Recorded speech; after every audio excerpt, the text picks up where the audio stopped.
Okay, that is a lot of endings.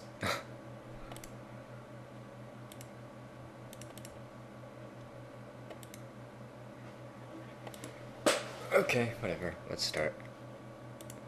Express CBS. Oh, there it goes. Background music keeps stopping.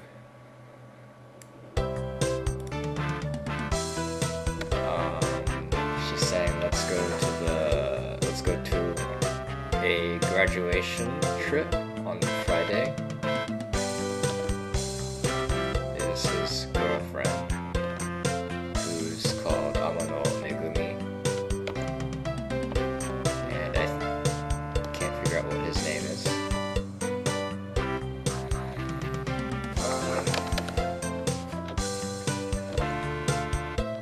This is just kind of a premise thing, where they're talking about how he's going on a trip without being particularly helpful.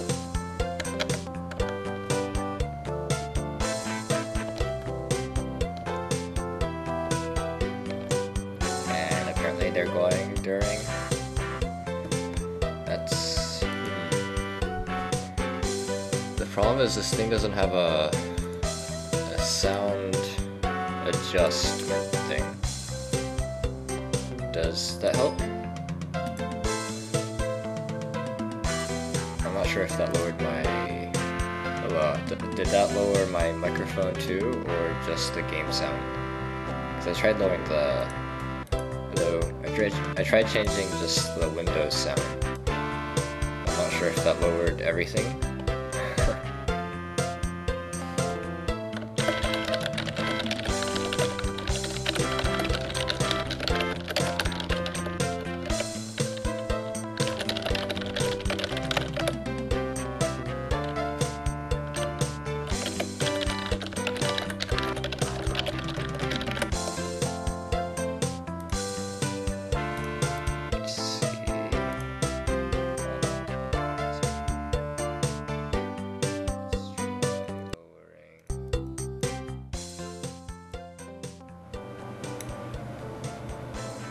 Did that work?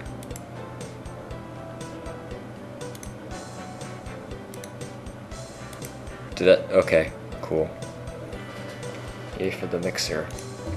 Alright, I'm gonna increase the volume for myself again so I can get scared like hell. This is just talking about how he's going on a trip with his girlfriend. I don't think any of this has anything to do with everything else. Because it's just kind of introducing them. And they don't really care either.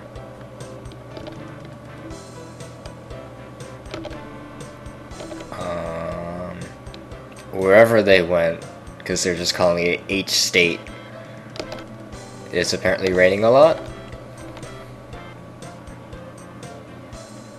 I don't think so. I mean, like I said, it's like 3 megabytes.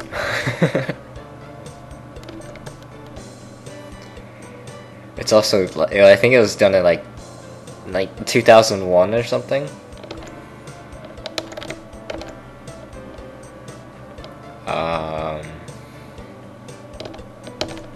They're just kinda, yeah, it's old. They're just kinda calling each other about the trip. What are you? Okay, let's backtrack a bit. Yes, I do too. Actually, we've been you're a bit late to the party, I think. We've been waiting for about 6 years for it. Yep, the choice. The choices were A, I won't forget, you don't have to worry, or B, what time was the train again?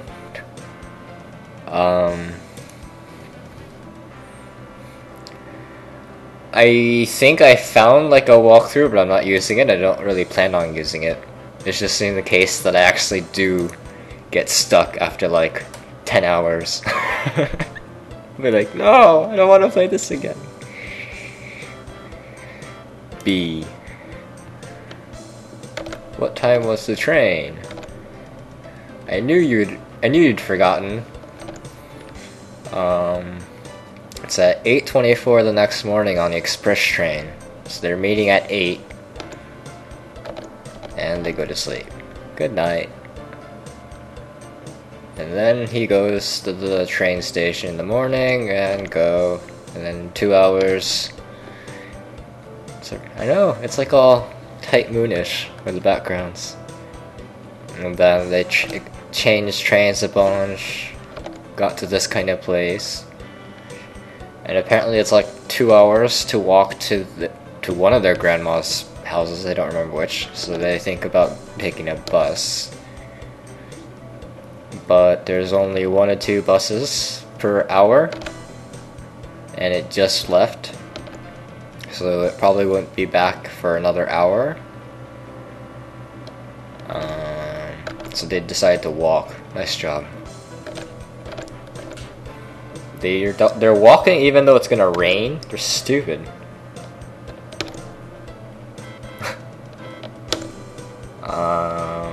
It's just describing the road. And eventually they kind of walked away from the road. Like the road stopped or something. And they're in apparently some kind of forestish. And then, oh no, here comes the rain that we all knew was coming. But they did know about it, so they put up an umbrella. And then his girlfriend says, "This doesn't seem like the road I usually take." And she's like, "No, don't worry, it's the right road." And then she's like, and then he asks again, "Are you sure this is the right road?" And she's like, "Oh, don't worry, I think it's the right one."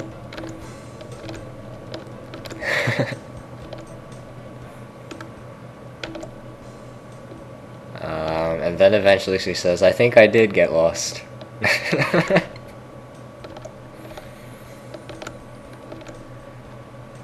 So they kinda decide to go back, and she's like, "Oh, it's a good diet thing." Sensor? Where? Oh. They start trying to walk back. And then after several hours, they get stuck on another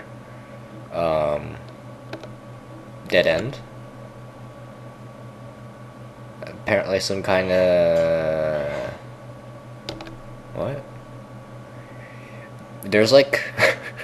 someone... She probably dies.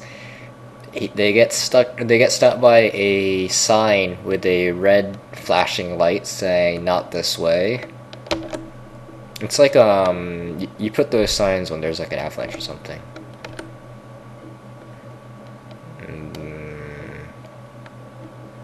Apparently they'd gone. I know, right? Especially to the countryside. I would imagine though they thought it like if you go to a countryside, it's just like a one-way road. Now, they got stopped by it because they went on a forked road, apparently. And his girlfriend's all hysterical now. Or... I don't know if that's the right word. I feel like I just messed it up. Whatever. And so they're yelling at each other. And it's already like past 8 p.m. So it's been 12 hours since they left. Yes, his girlfriend was Amano Megumi, and the main character was, I think, Masada Makoto or something.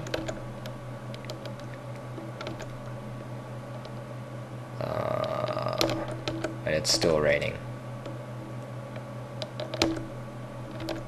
And they're all cold and everything. And they're like, oh no, we're gonna die. I think she has a generic name too. They both have a very generic name. So she's like, what to do? And he has two choices. A, it's probably better to turn around, because they know exactly where they're going. And B, they should just keep going. Oh, they're at the sign and they're trying to figure out whether to turn back from the sign and go the other way on the fork, or B, just go straight past the sign.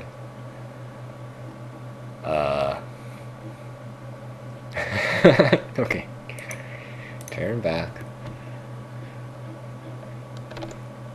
So they turn back instead of going further into the forest.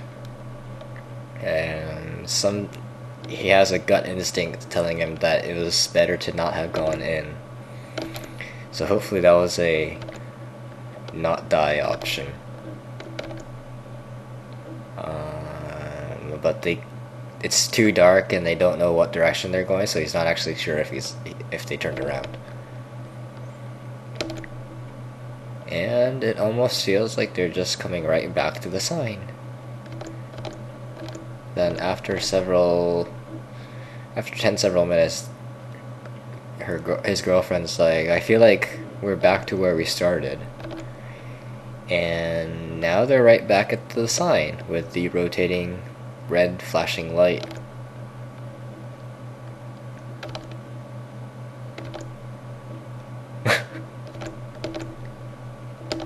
And she just noticed, hey, I see a light.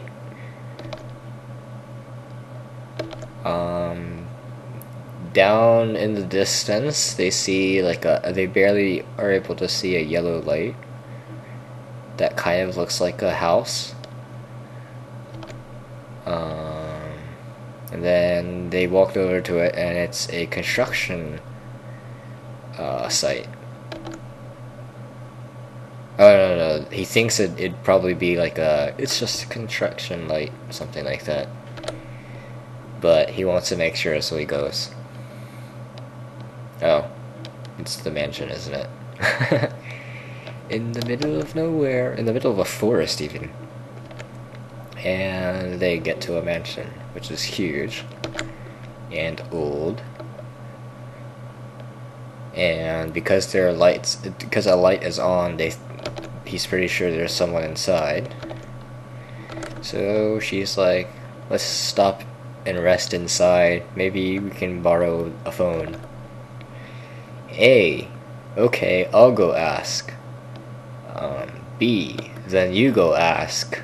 C, this is a haunted mansion. Let's go away.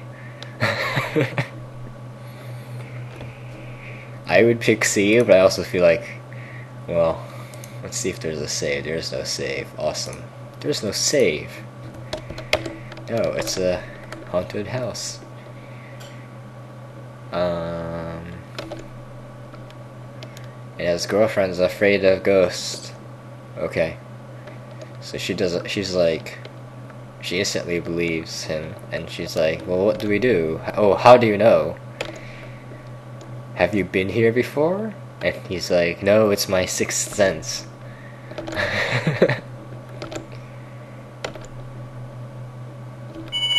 Ow! Fuck. Oh. They rang the bell anyways. What the fuck was that option? Christ. Excuse me, they both yell, but there's no response. There's just an old-fashioned mailbox in front that's rattling in the rain. And the mansion looks very retro. Jeez, fucking. And they ring the bell again, which you heard. And then the door opens and a middle-aged grandma looks out. And his girlfriend is like, I'm sorry we got lost. Can we get shelter inside for a bit? And for a moment she has like this what face. And looks like they're from Mars or something. And so he explains that they're trying to get to M City and got lost, and then it started raining and got lost again, and so they were trying to find a place to rest. And then she starts laughing. Oh, that's what a horrible thing. Come on in. Great. And he thinks the fact that she started laughing all of a sudden is kind of weird. Anyways, he feels safe now. And then he realized there are a lot of other people inside. There's a salaryman kind of guy with glasses. And then to the right, on the sofa across from the TV, are two young guys, like adolescents. One guy looks like a sports athlete, the other guy just has brown hair and wears sunglasses. And they both kind of turn around, and the guy with the brown hair says, huh? Is that... I can't read the kanji for the name. I guess Aonishi-san? And the grandma explains to them that we are people that got lost in the rain on their way to M. And then someone that looks like... oh, the salaryman guy sips on his coffee and says, well, you know, the roads aren't really clean over here, so I guess it's easy to get lost. And so they get led in front of the fireplace and give them 2 cups of tea. And the ceiling is a chandelier, and there are some steel masks on the wall. Nice. Sounds perfectly set up for like Jack the Ripper or something.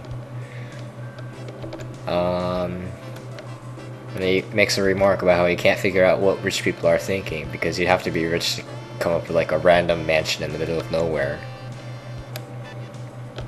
And then his girlfriend asks, is this a separate mansion for a family? And the four of them look at each other and laugh. And the athlete guy says, oh, us a family, that's awesome. Hey, Kyosuke, these people think we're brothers. And the other guy goes, oh, I don't even want to think about that possibility. And they're just laughing. So the grandma explains, aside from her and the salaryman-ish guy, who are husbands, they're not family. They're just a bunch of people that had gathered for a mystery tour off of an online meeting. So it's like an offline meeting of like internet people. This is the first time they've come here too, and they came here by following a map because they're smart and actually have a map. Congratulations, you've been chosen for this tour. Go to this marked spot with these things that are on the listed on the page, and then a mystery game will start. If you can solve a mystery, your hotel fee will be waived, and you'll receive a wonderful prize from management. Aonishi something. Kiori or something? Not sure. And if you ask me, that's kind of sounds like Agatha Christie. The main character likes mystery stuff too, but his girlfriend hates mysteries and ghosts and that kind of stuff. Grandma continues explaining, a wonderful prize, nice.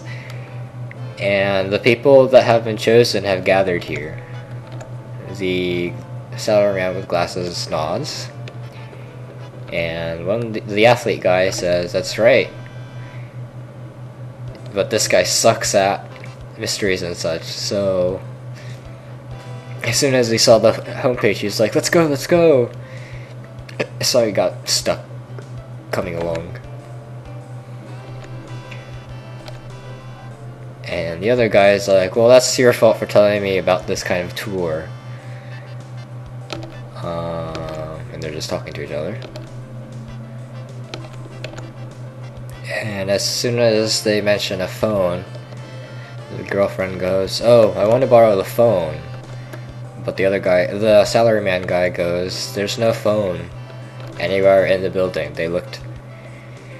Well, I guess it's because they're doing a mystery game, so it'd be kind of weird if you had a phone so that people could talk to people outside. That sounds fishy. Now, they're all like guests at this mansion. They'd all been invited to solve a mystery, like a mystery game. And so there's no phone there, so theoretically, so they don't call anyone outside for hints and stuff. Given what we know about this, I think it's also a way to keep them silent as they die. And because they're in the mountains, the cell phones don't really work either, because they're out of range of the stuff. And his girlfriend's all worried and everything. Who's the organizer though? Have you read And Then There Was One?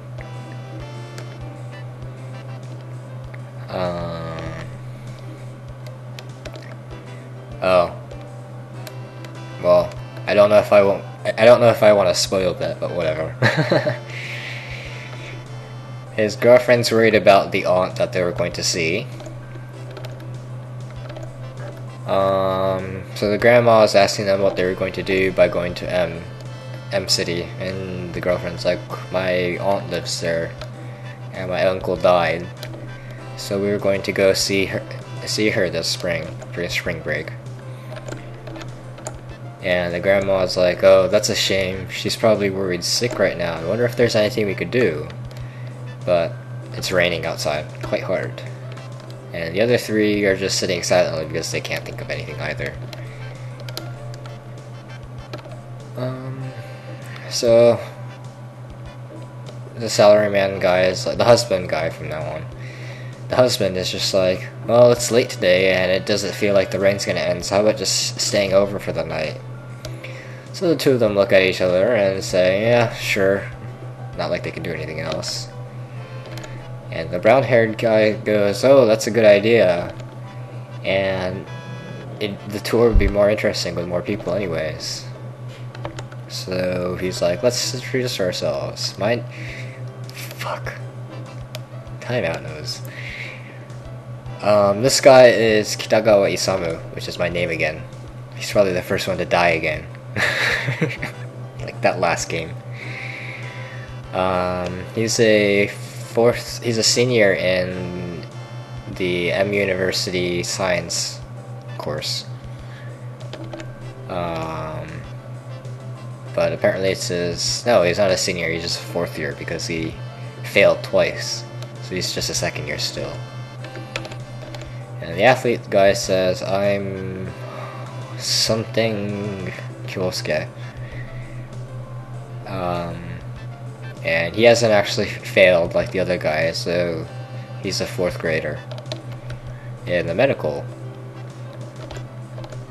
the husband says, I am something Kazuo, a freelance novelist. And I guess he's a journalist that just travels around a lot. And so he ends up looking for stuff for his novel, and sometimes randomly goes on a tour like this. And the other person says she's Junko, and she really likes stuff like Sherlock Holmes, so that's why she's here on this tour. Yep, he's Masada Makoto, and they introduce themselves.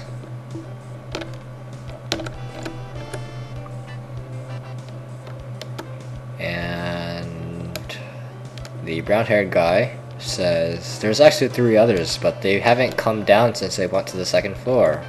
I'll go call them. And the other guy says I'll go too. So they both go and run off. And the grandma's wondering, the wife is wondering why the manager person still isn't here. And the husband's like, oh, he's probably got his reasons. A, maybe he's lost like us. B, maybe he forgot. C, maybe he's already here. I'm thinking C.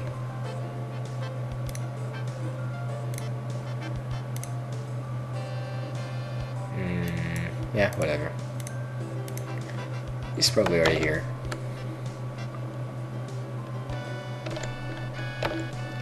And the husband's like, yeah, that's probably the case. Maybe he's even hiding somewhere to surprise us. And the 2 of them are wondering if it's really okay to be here.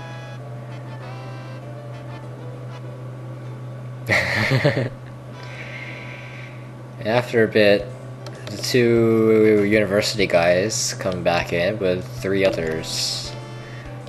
One looks like a chubby guy, the other 2 probably from the same university, and 2 girls are behind them.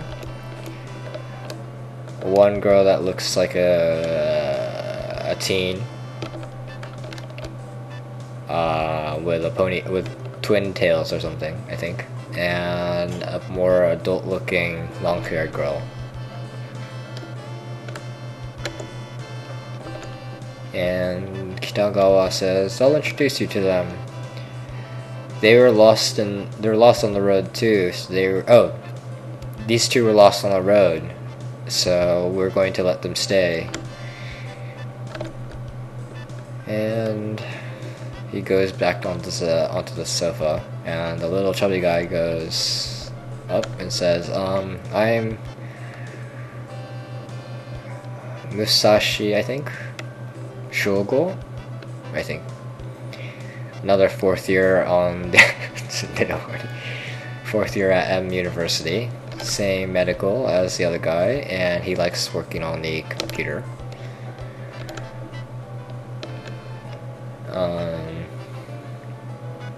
It's like, no one really wants to know what you like. I mean, you're just an otaku anyways.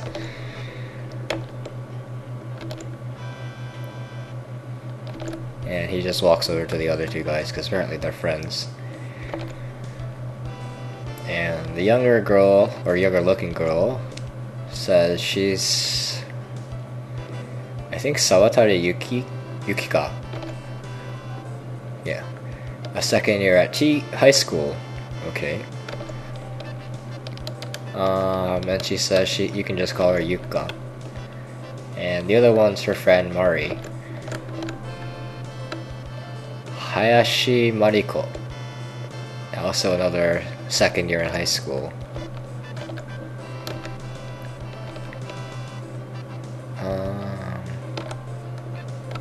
And they ask, are you two going out together? A, not yet. B, of course. C, no, we're just stuck together. I'll give time out some time.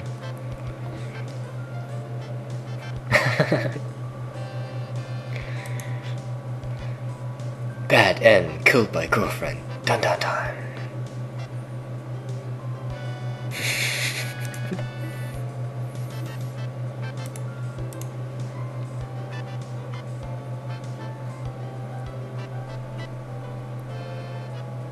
Oh. Oh, we're still here. Oh. What? Oh. A, we're not really going out. B, of course. C, we're just stuck together.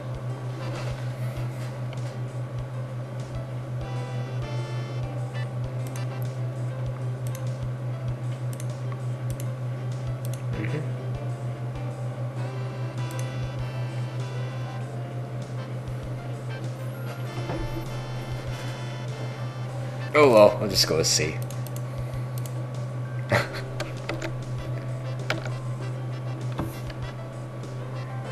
No, we're just stuck together. I mean, we just end up in the same class and club and everything, and the girlfriend's like, oh really? I thought we were a bit further along than that.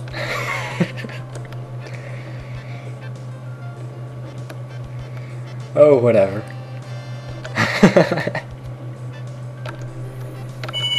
Jesus Christ, I hate that. And the bell rings again.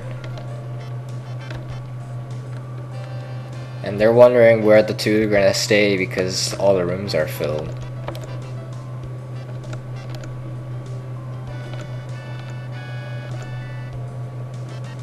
And the wife comes back with nothing but a note that was stuck on the front door. It's a picture of a high school-ish girl that no one recognizes, that's no one ever seen. But it's cute, apparently. She's cute, apparently.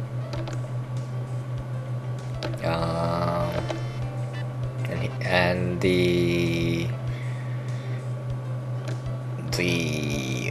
that one guy is like, hey, they're pretty cute.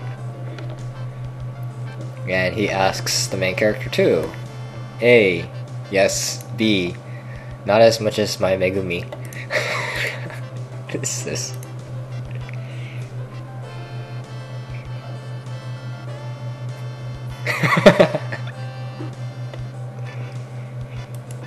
You and I think the same way.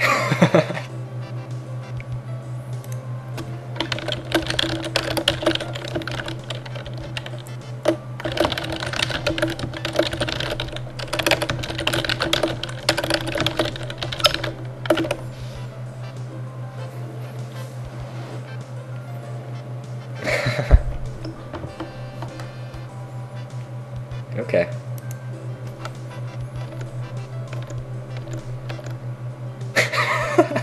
She's like, wait, what do you mean your Megumi? I don't remember becoming yours. You're like, I'm sorry, I wanted you to hear the other part.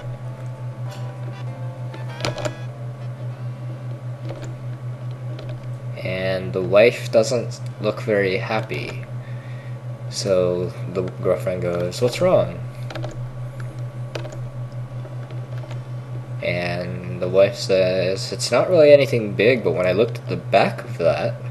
So they looked at the back. Oh god.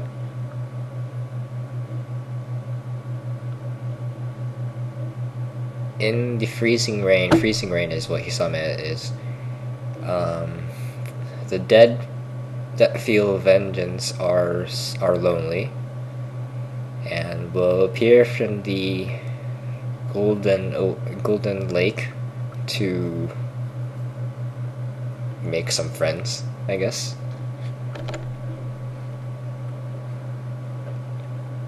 And it's written in red pen, and everyone's like, oh. And Mari talks to her friend. What is this? It seems rather vulgar. And the other one nods. And the three university guys look at each other and flip the photo over like they just realized something. And one guy goes, "Hey, is this girl?" And the other two have like pale faces. Oh, no way. And everything's all heavy now.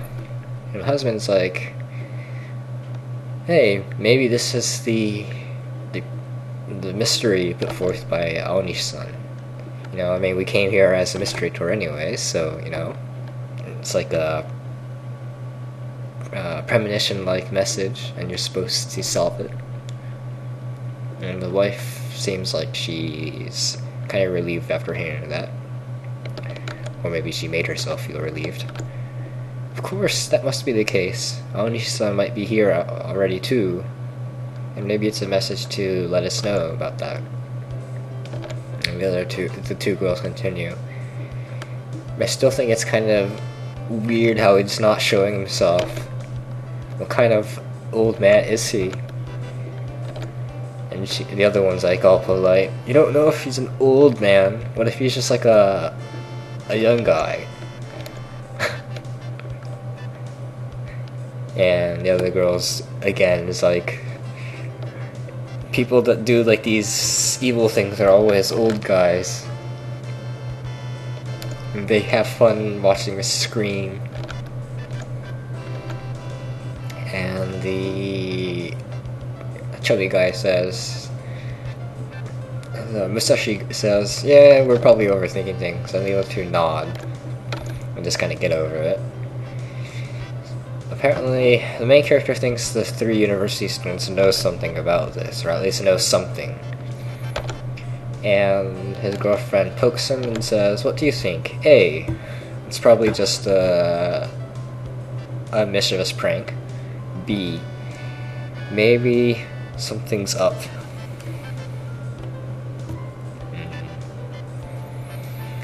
I mean, it's probably B.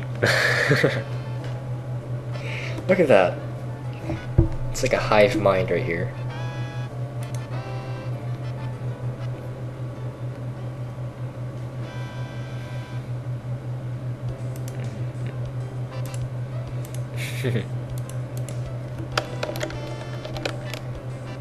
Maybe. And he says, my mother-in-law says places like that have mystery tours often have like these spirits and such. They're usually held in places where spirits are supposed to gather. And he's like, that kind of sounds kind of corny. But his girlfriend is all trembling and everything. "Stop saying such weird things. You know I'm afraid of ghosts." And he's like, thinking to himself, well, you know, that's why I said it.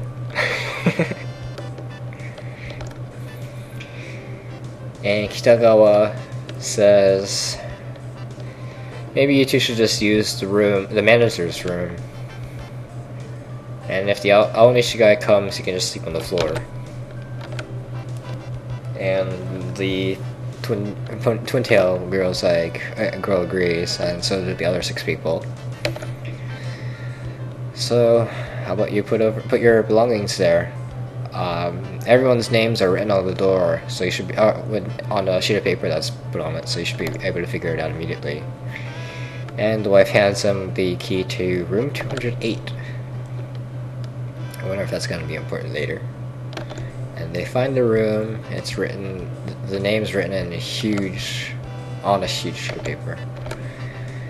Something Kosuke, something Shogo, Musashi Shogo, Arai Mai. What? That's not someone we know. And his girlfriend's like, I found the room, what are you doing? And he's thinking, maybe there's a guest other than the manager that's not here yet. But he kind of ignores it, shrugs it off. And the room inside, room 208, when they opened the door, it was warm inside.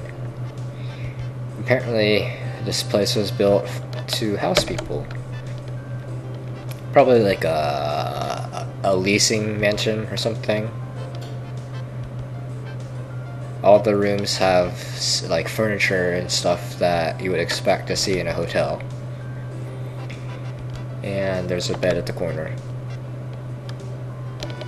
And his girlfriend just drops his stuff and walks around.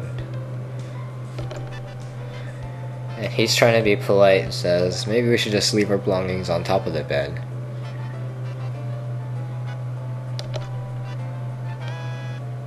And she's like, well, if we put it there, what are we gonna do? It'll be a pain in the butt to move them off when we go to sleep. And then she kind of squeals. What? But there's only one bed. We're two of us. What are we gonna do? Oh, right. A, this is my bed. No. A, I'll be the one that sleeps on the bed. B, fine, you can sleep on the bed. B. No. A.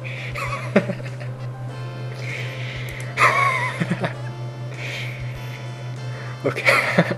I'll be the one that sleeps on the bed. The fuck? Then where am I supposed to sleep? The floor maybe. I'll give you the sheet.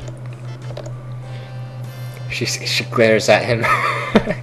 A, okay, I'm just joking. B, do you need the pillow too? So mean.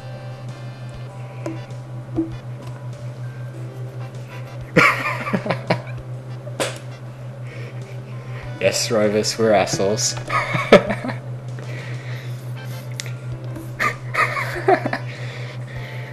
He lies down on the bed and tosses the pillow to her in front of her. Fine, I'll use the baggage as a pillow. And she picks up the pillow and is like trembling. That's not what I mean! Wham! And hits him with the pillow. I don't know about you anymore, and just runs out of the room. Hold on, I'm sorry, you can have the bed. What a pussy. And she's like, that's right, you should have said that from the start. Whatever. Bitch. Yeah. She's just pissed at you now.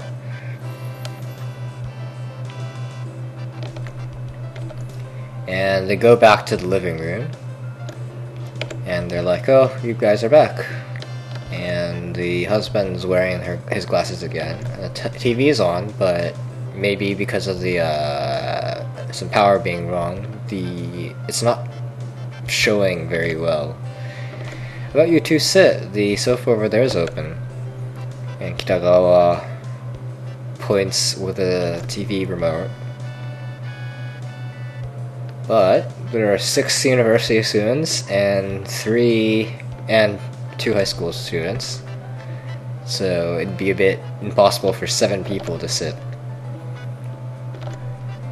Anyways, they kind of squished together and watched TV and talked. And at 9 p.m., because it was 9 p.m., the TV was running Music Gate, don't ask me. And they're having fun talking about music.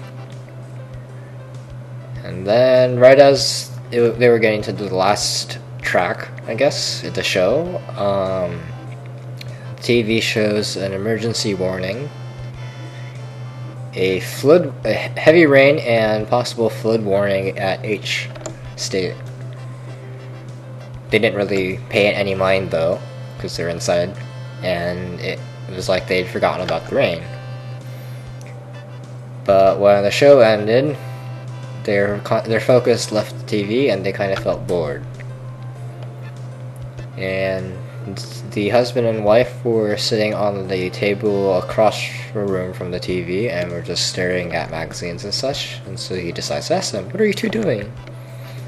And the husband puts on his glasses again, or adjusts his glasses and asks, "Oh, this? It's some work I wanted to finish up. It's some work I want to finish up while we have time. A weekly magazine-ish thing called Hisame, and apparently it's where his novelettas are published. And so it's like some kind of preliminary writing for it. Apparently it's one of the most famous magazines."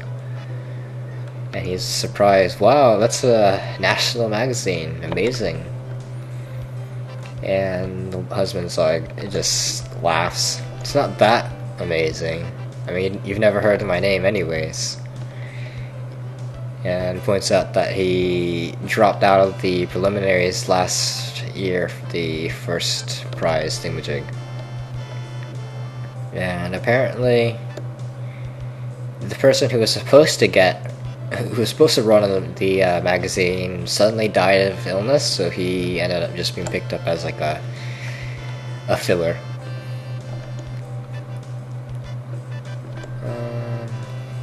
And he's like, "Even if you're a filler, that's amazing."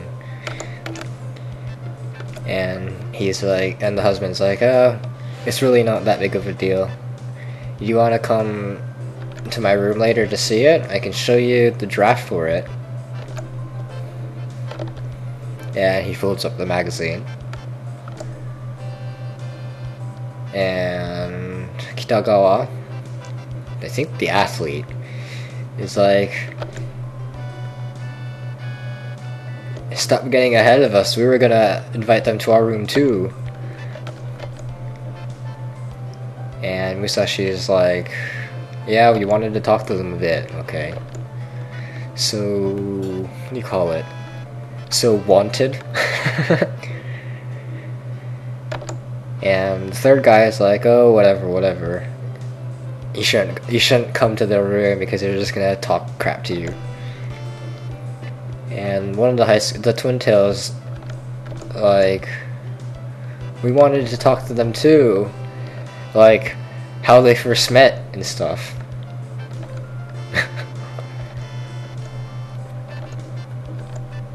And the girlfriend's like, "Well, I feel kind of popular even though we're not actually guests for the tour." And he nods in agreement. And the guy with the remote control turns off the TV. It says, "Well, the TV's not fun anymore, let's go back to our rooms." And they can just decide which room to go on themselves. Shh, fuck. And the bell rings again. He's like, "Maybe it's the manager this time, once and for all." Okay.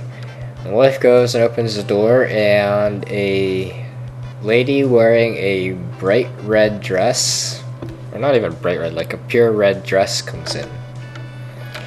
Probably the Arai Mai that we saw the name of before.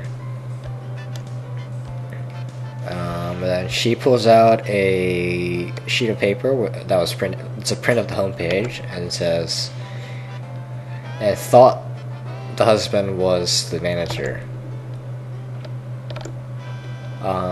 She's like, "I'm Arai Mai. There's a room, right?" And the husband's like, "Yes, there is a room. There's a sheet of paper with everyone's names on each room, so you'll be able to figure it out immediately. And the key is on the shelf over there." It's 91. It's like, it's old. It's old and cheap. They didn't have money. It's like a university project or something like that, I think. The lady silently takes the key and just walks to the second floor. And people just start talking. Like, "Wow, she seems like a career woman. Wonder if she's like a secretary to a CEO or something." And Yuka stands up and mumbles, She seems like such a bitch. She was probably saying it so the other person could hear. And Musashi says, she's not really my type either. And the other guy's like, who cares? You only like 2D girls anyways. And that girl probably thinks the husband is the manager, and everyone agrees. Whatever, let's go back to our rooms. The husband didn't seem to care either. And they all went to the second floor and rattled their keys as they opened their rooms and walked in. And as soon as we walked into our room, the girlfriend asked, I'm thinking of going to see the high school girls. How about you? Which room do you want to go to? You can go to the husband's room to read the article, well, the novelette or something. You can go to the university trio's room to just have random university talk. Because, well, whatever. And then you could also go to the high school girls with girlfriend. That's A, B, C in that order. I have no preference. I would probably just roll a dice.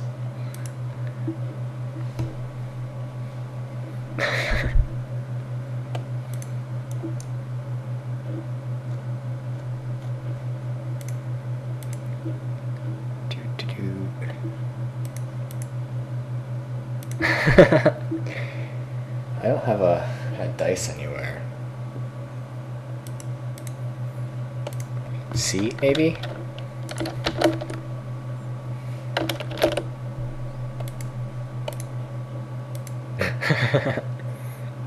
Sure, why not?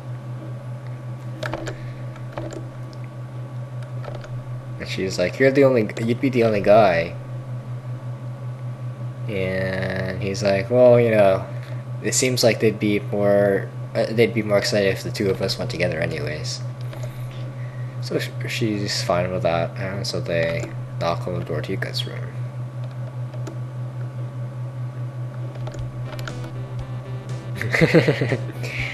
She opens the door. Who opens the door and goes, "Whoa, Masuda Senpai is with you too?" It's so weird. And for a moment,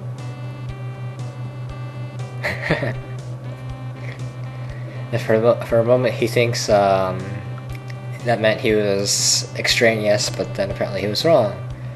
Cause she's all excited and invites him into the room. Mari, be happy. Masuda Senpai's here too. What, really? I can't think of the English word for it. So they sit around the table, both of them in a seat, the other two sitting on the bed, and they kind of just talked high school stuff like a party. What did everyone put out in the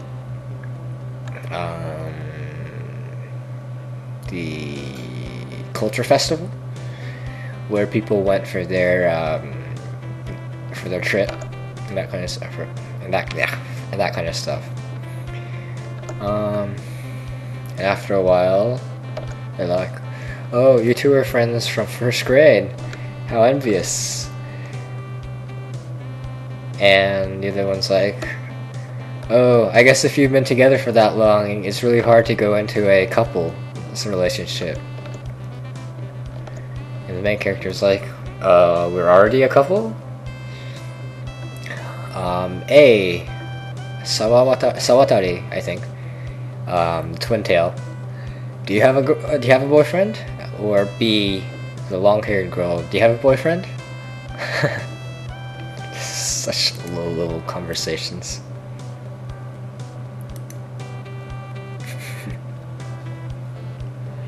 Okay. Nope, she says. And Yuka says she gets rejected all over the place. Even though other people confess to her. Because apparently she comes from a rich family, and so she has like a big house. Main character is like, oh, a bourgeois. Her uncle is like some kind of merchant, and apparently did stuff like gambling and such too. And this girl is like a nephew or something, a niece or something. So apparently she herself isn't particularly that rich, she's just a relative of.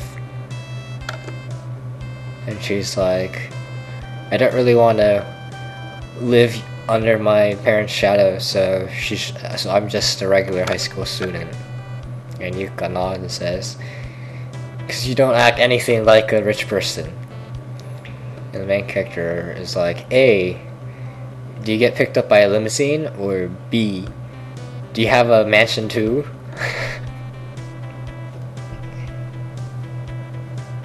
I was gonna say A just to be a jerk.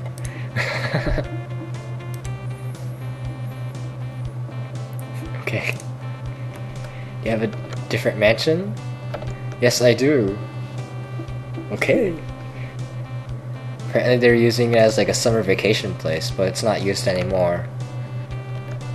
Main character's never spent any time in a mansion, so he feels like wanting to ask to get taken along at one point. And Yuka kind of says the jerkish thing, saying, wow, rich people are so different. And time passes as they talk random stuff, and Mari gives the girlfriend a bag of manju? I don't know what you call it in English. Whatever. It's a food, you can wiki it if you want.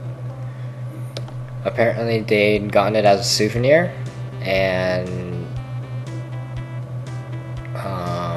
they'd heard that the two of them had already eaten all the food they'd taken along while getting lost, and so they felt bad.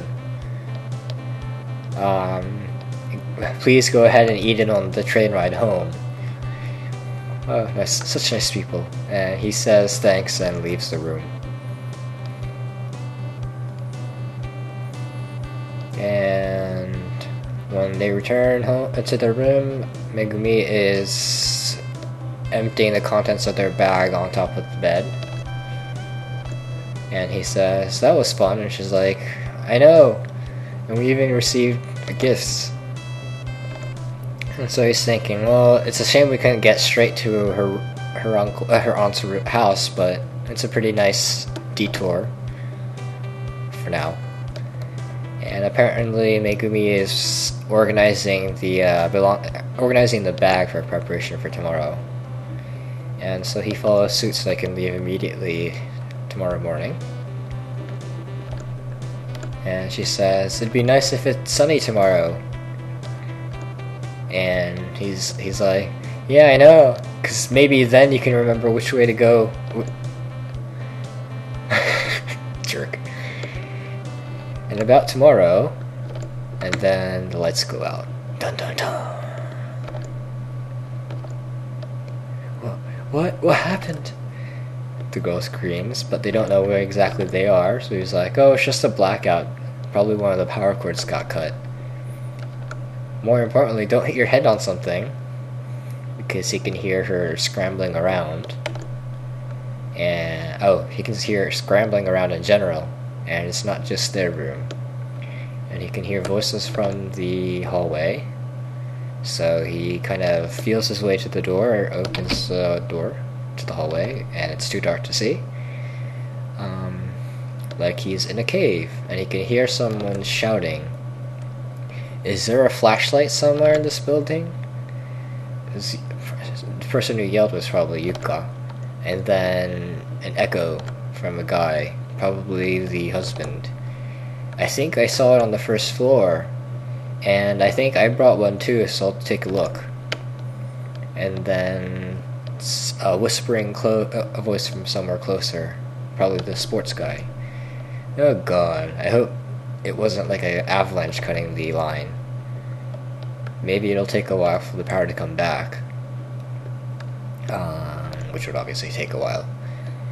And then more and more doors open, and the wife, the Kitagawa, Mari's voices follow. There's just nothing you can do about this weather, I guess. But we're gonna sleep from now on. We're getting ready to sleep anyway, so it's alright, right? But we can't really move around like this. And then someone hits his shoulder, and when he looked around, he immediately figured out who it was. What's wrong? Will it get fixed? And he replies, no, probably not. Because his girlfriend's afraid of ghosts, if you remember. So apparently she was getting freaked out by the darkness. And he's like, thinking, even though she's perfectly fine with jet coasters and stuff. And he says, well, it'll be alright. I mean, we're gonna sleep anyway, so it's alright if it's dark.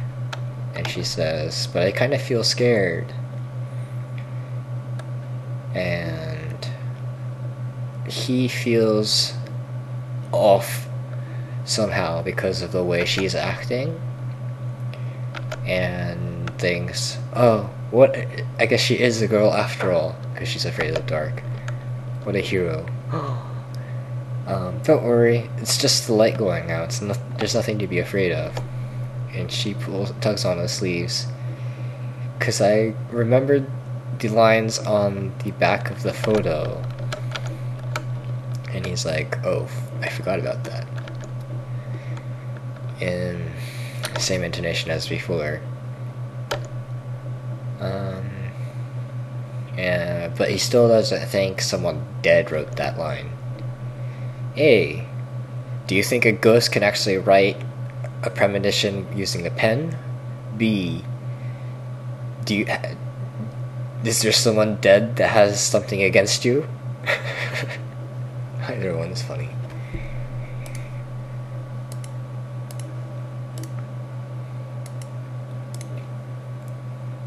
Okay, I'll assume that's B. Like an ancestor or something, they don't know, but he's like, well, I mean, I don't think I've gotten any hate from someone dead. And she's like, that's right, I guess. A dead person with a wanting vengeance would have some kind of vengeance, so I don't think I've done anything. And then he starts lecturing her.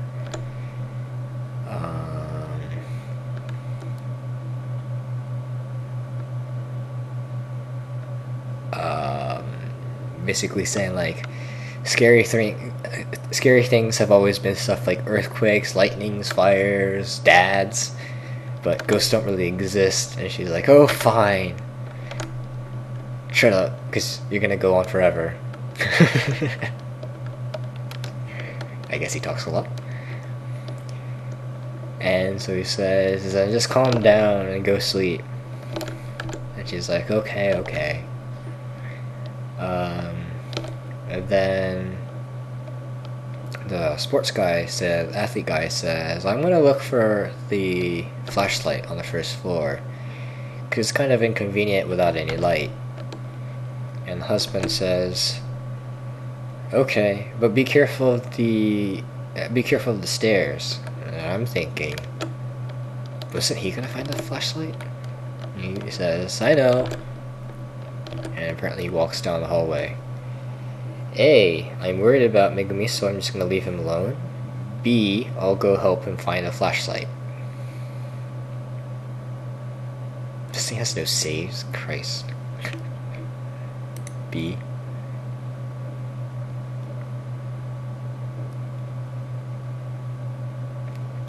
We'll wait for a second vote.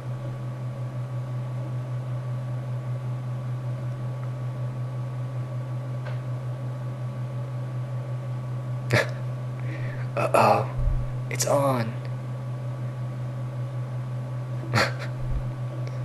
That sucks. I don't know if I have a coin anywhere. I don't.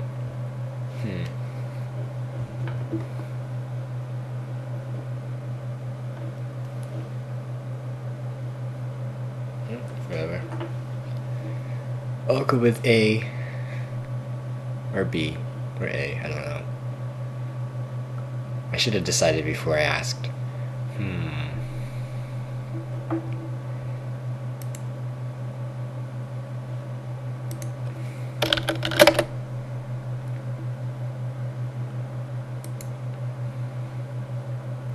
Well, let's go with B. He shouts, I'll go look too. And Megumi says, it whispers to him, be careful too. He says, I will, don't worry. And he kind of reaches out and kind of feels his way down the hall towards the stairs and then down. And he's thinking, if the light were to turn on now, I would look like an idiot. And as soon as he got down, he could hear the other guy already here because the sound's being made, and he walked towards the sound. Do you think you can find the flashlight? And the other guy notices him and says, no, it's too dark, I can't see, it'll take a while. And it seems like if we're looking for the same places together, it'd be pointless, so we should just split up and look for different places. A, should I look in the living room? B, should I look around the kitchen?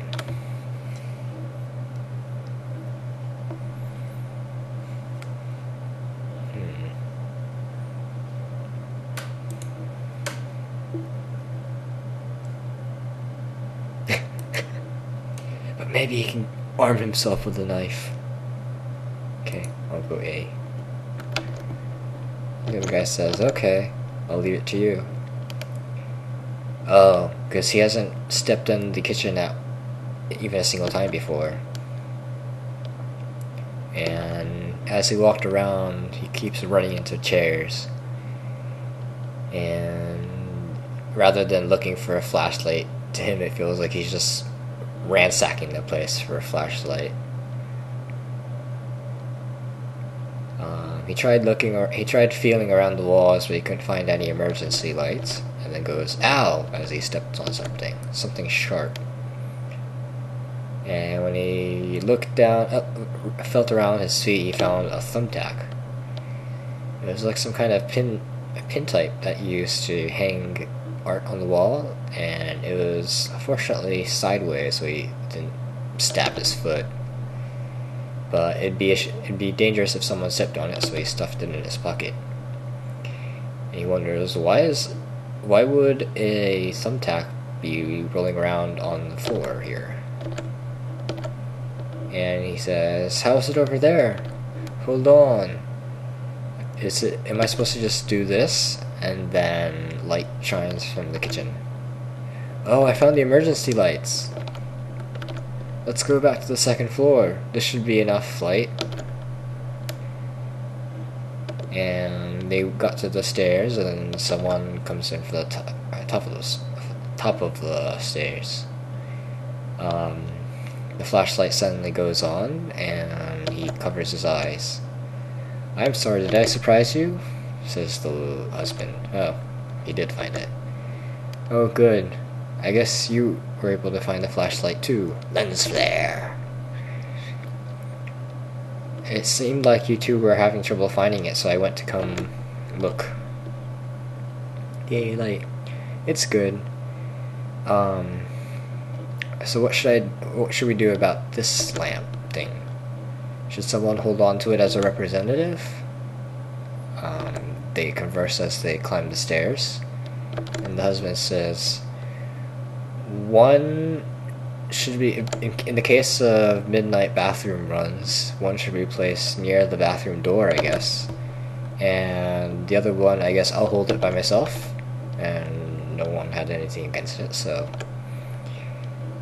But we should let everyone know about that. So the three of them walked around knocking on everyone's doors and told everyone to use the flashlight next to the door when they wanted to take a peep.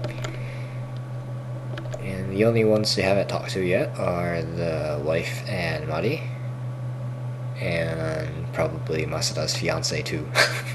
Main character's fiance. Fiance. and the husband was laughing at him too. They're two of them are probably sleeping anyway, so. And Junko usually doesn't wake up after she goes to sleep once. After one laugh, they just return to their rooms. And when he got back to his room, Megumi asks, "Did you fall from the stairs?" And he laughs, "I didn't, that's why I'm here. If I did, we'd have to get an ambulance. Well, not that we can call an ambulance. Anyways, let's just sleep because it's dark and there's nothing we can do." And Megumi's amused, like, normally we'd still be awake at this hour. Are there people that are already asleep? And he's like, yeah, Mari and the wife are apparently sleeping really deeply. He's sleeping on the floor. Sucks to be him. And he's using his old clothing. I guess he changed at some point as his pillow. Oh no, he's using the bag with clothing change as a pillow, and wrapped himself in the in the blanket. I think someone just died. You want my honest opinion?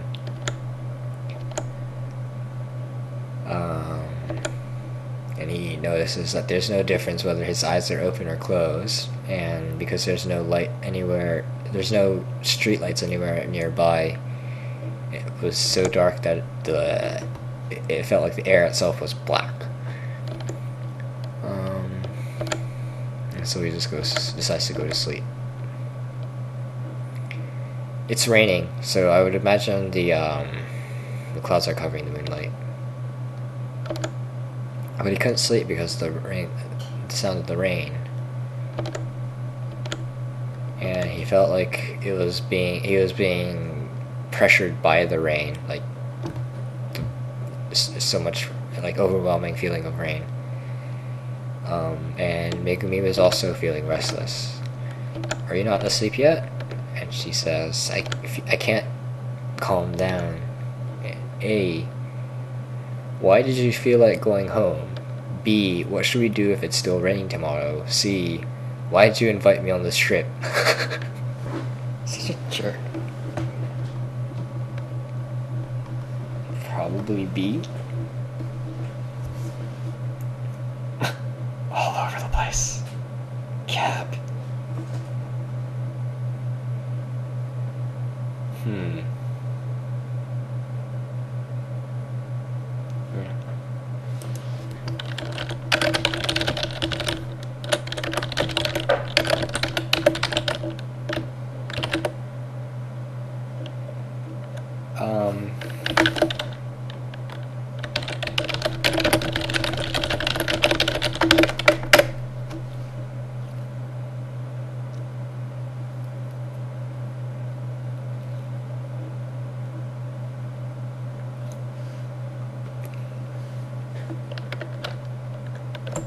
Okay.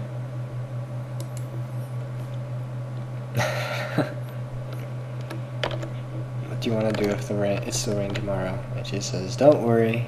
We got the map from Yuka yesterday.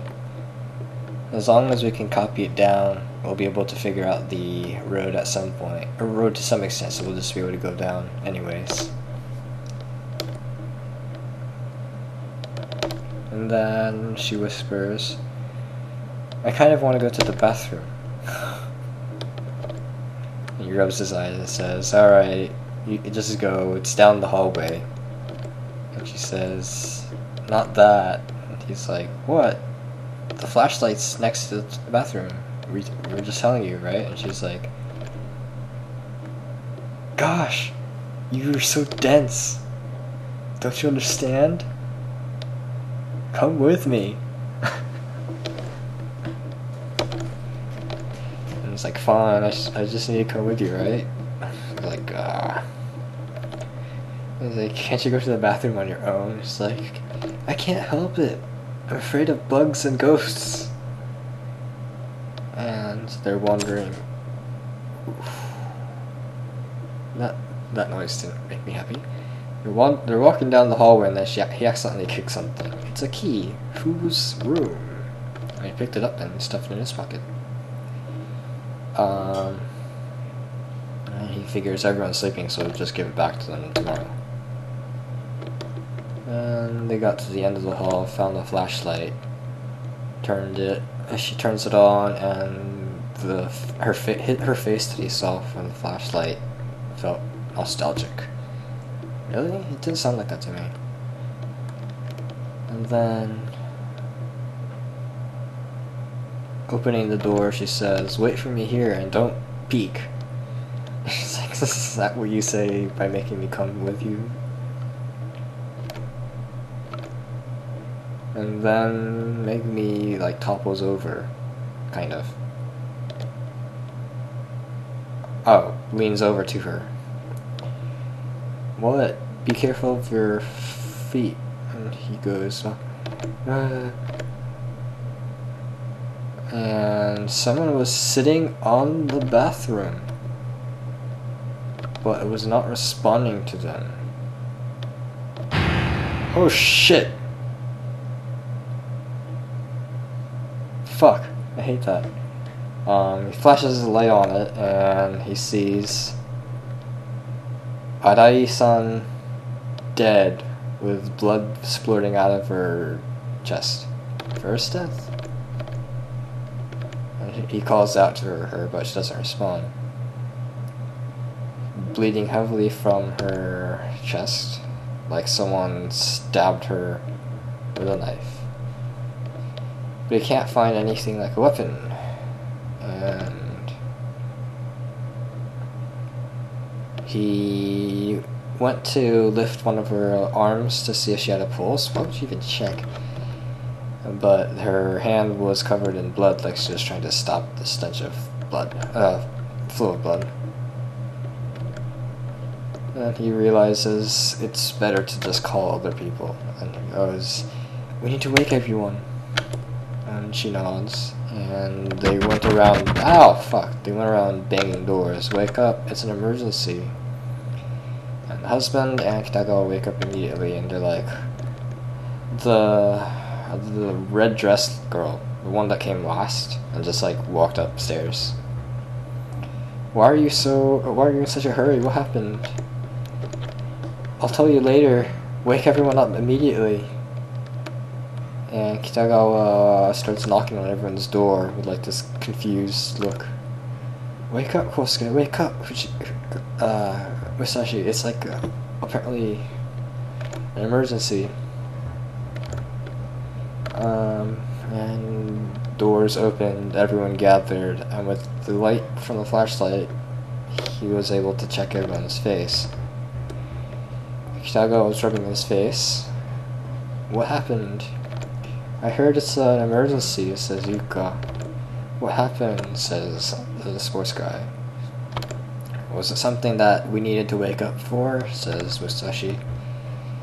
And the husband and wife are kind of like, oh. As for the husband and wife, the husband was banging on the wife's door, yelling loudly, "Junko, it's not time to be asleep. Wake up, it's an emergency."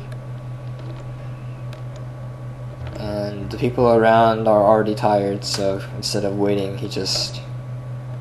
Oh, and Yuka says, "Mari hasn't awakened either." And he just sings, "Well, I can explain to them later," and just starts explaining. Very quickly, long story short, Asahi-san's dead in the toilet. You're like, "Dead? What do you mean? Covered with blood? Why?" And Kitagawa was like, "Wait, who did that?"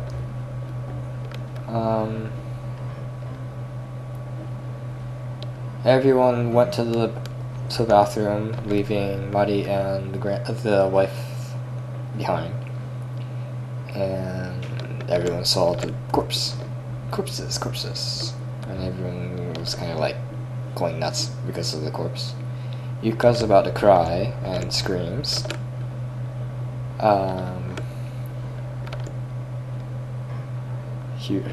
They said she had long hair. And it says that Ai-san looked like she was just sleeping. And you could see the dark stain spreading over her red dress. And the sports guy is like, she's quite dead. And it looks like whatever stabbed her in the heart, like, killed her, was a fatal wound. Thanks, Sherlock Holmes. I never noticed that. And Musashi's like, we can't even call an ambulance. And Yuka's like, why is this person killed?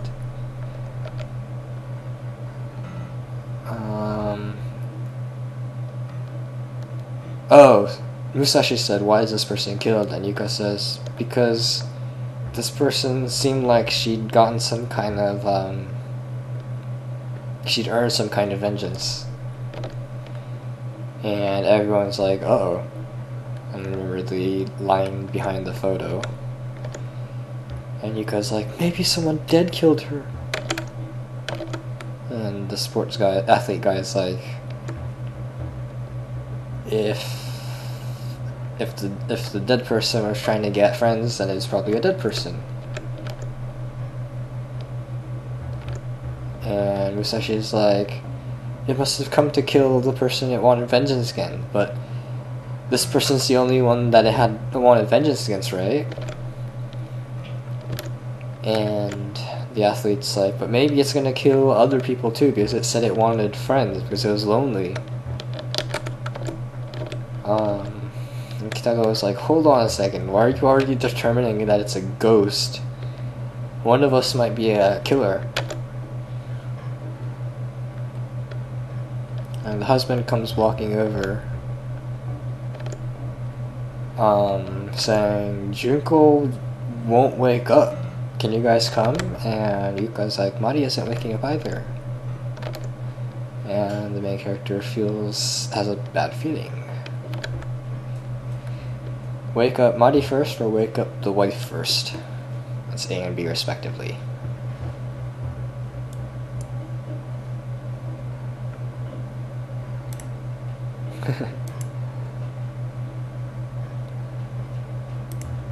I'm pretty sure they're both dead.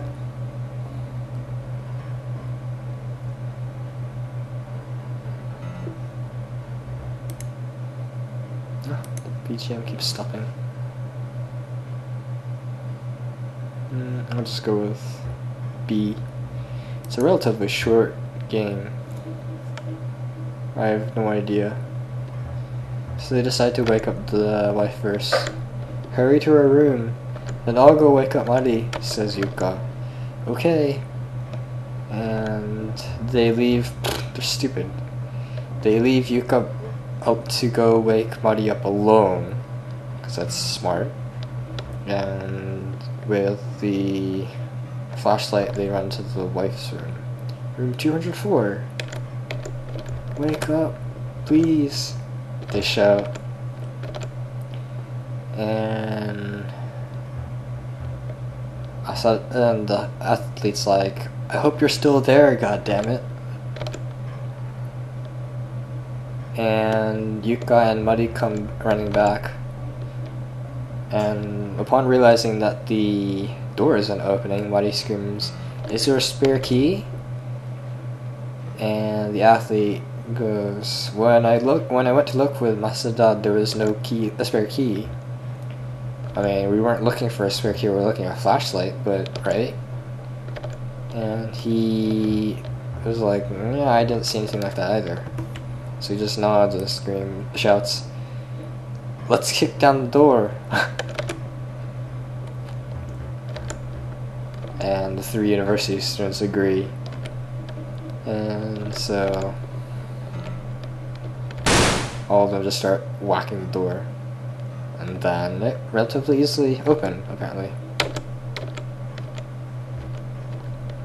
And like, I don't know. Apparently he forgot. Because I don't see a choice. And the guy says, I'm sorry for breaking your door, are you there? Oh, motherfucker. Oh, God. He shines a flashlight, and apparently the wall with the window is painted it looks like it was painted with a bucket of red paint. And the wife is on the ground with blood like leaking out of her neck, like she's sitting. And this athlete guy, remember he's a medical person, is like, "Are you okay? Are you okay?" and tries to take a pulse, and immediately shakes his head.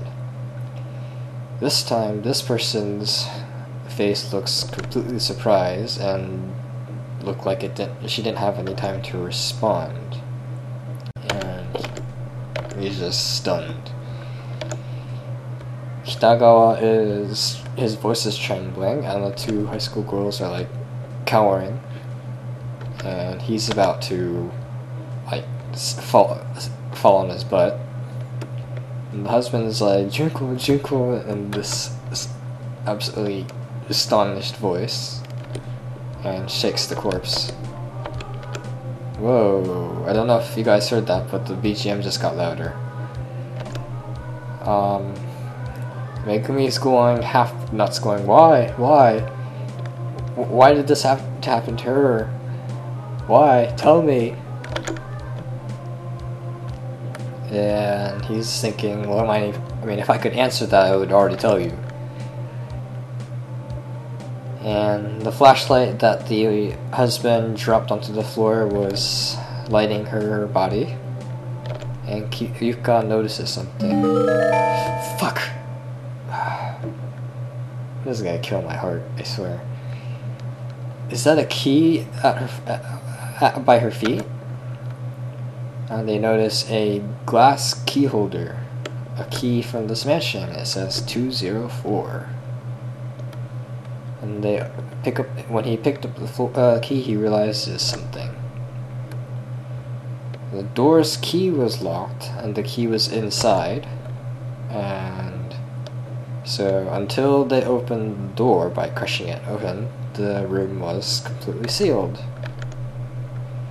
"It's a sealed room murder," he said it out loud, and everyone turns around at him and looks surprised.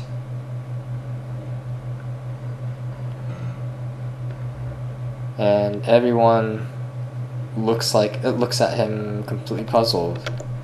And he explains, "Think about it. We had to break the door down because it was locked, but the key was inside the room." And the husband shouts with tears, "Who did this? Who did this?" But no one can really answer. And Musashi's teeth are clattering and says, "It must be the doing of the vengeful dead spirit. It's gonna kill us all." And Yuko is also screaming, "Arai-san must have been killed by that dead person too. Dead spirits can just walk through the door and kill her." And for a moment he's like, "That makes sense." And then Megumi's like in tears, "Then someone dead?" But he doesn't believe it yet. Kitagawa shrugs off and says, "That's so stupid. Why would a ghost do something like this? It's gotta be the manager at Aonishi." And they realized they still haven't seen Aonishi. So maybe he had called everyone here to kill them. And Mari starts milling around. Why is he doing something this horrible? But no one knows. And everyone seems to say their facial expression is going, "That's what we want to know." And so he's thinking maybe Aonishi, the person who calls himself Aonishi, is just a mass murderer and he just wants to kill us all. The athlete goes, "But even if Aonishi is the suspect, then how did he turn this into a sealed room? The key was inside the room." And he's thinking, oh, the suspect, the victim herself made it a sealed room? B. Ran away from the window after killing. C. Locked the door after killing.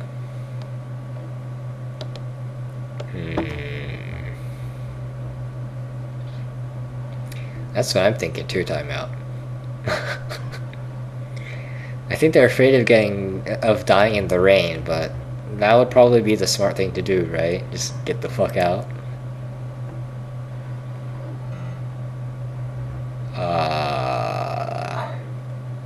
I'm thinking C. Locked it after killing. Which is more or less what timeout said, I think.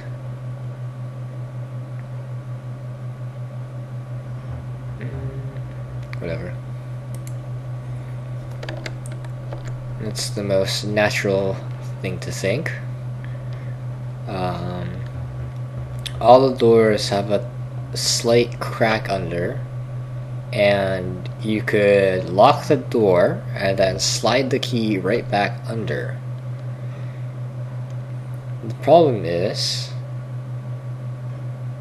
there's a 3 centimeter step from the door. It's the door slit to the actual room, so it's a bit impossible for the key to have been slid in under the slit and then actually make it to make it by the feet.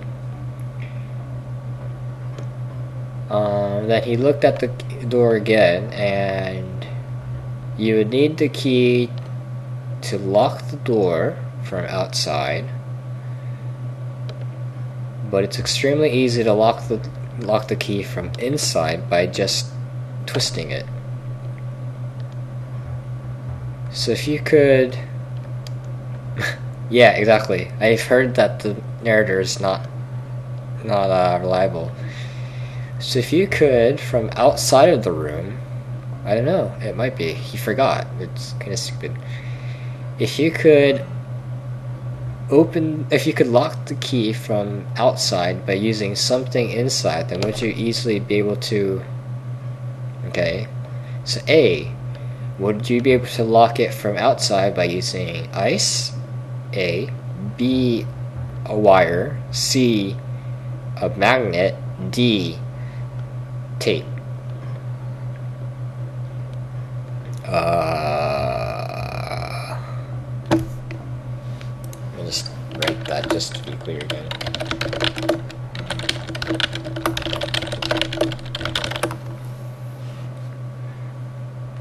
I think B would be the most obvious, I guess.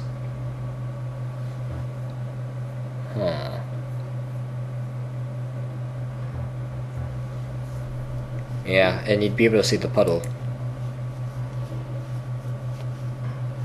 There's B. They say you can use a wire to just force locks open, so maybe you could be able to close it that way. So he checks the doorknob outside, but there's no scars or anything on the doorknob, so he thinks it's highly unlikely that they used the wire. So he didn't think about doing it from below. And because the suspect had vanished from the sealed room without leaving any proof, it's extremely unlikely that he used the wire. And so he just gives up and says it's unlikely for an actual person to be able to create a sealed room. Then hell, he and athlete think, and then Kitagawa turns to the athlete guy and says, "Idiot, you've read mystery novels too much. That's so easy." Exactly. The manager would have at least 1 or 2 spare keys. You can just lock it with a spare key after you kill it. And he thinks that's probably the most obvious. And he's pretty sure that the manager is the suspect. But then Musashi says, "What are we supposed to do? Are we supposed to sleep alone while the killer is roaming around? And it's probably not good to be alone." And Mari whispers, "Should we just all bunch up together then?" And the athlete was like, "That might be dangerous too, because all of us clustered together is good for the murderer too, because I mean, it's easier to hunt when everyone's together in one spot than to hunt when people are all over the place.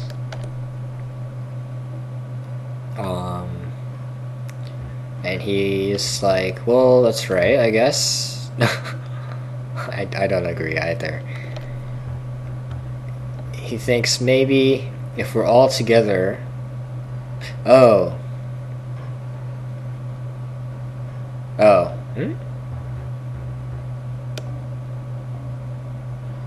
If all of us are together and one person's found, then maybe all of us end up getting hit too. And then he's also heard that the scariest thing about emergency situations when you're together is a wave of panic. If one person loses their mind, then everyone loses their mind. And he thinks at the moment, if everyone bunches up, then it's highly likely that people will panic. And while supporting the tearful husband, Musashi says, then how about becoming a group in a small number of people? And Megumi nods. That's probably good. And no one had any other ideas. So the groups ended up becoming just people that knew each other. That's probably the most safe. So he ends up with his girlfriend. The trio... Oh, the husband has nowhere to go because his partner got killed. And the university trio... Oh, so Musashi from the university trio is going to be with him. So they're just going in pairs. I would have thought you'd go in threes. Whatever. So it's the athlete in Kitagawa, Musashi and the husband, Yuka and Mari, and us two. And everyone went to go sleep in their rooms, and they say, hopefully he'll remain silent until tomorrow. And the two girls are uneasy about this, and Yuka says, and that's what Yuka asks, I mean. And he says, well, I guess if you lock the door, you'll be okay. I mean, I can't guarantee it, but in this darkness, the other person doesn't know exactly where we are either. Oh. That's what the athlete said. That doesn't make sense either. Then they return to their room. They lock the door, and Megumi whispers, "Can you listen to me?" He says, What do you want now?" And she says, "I don't want to be here. Do you want to just go down the mountain?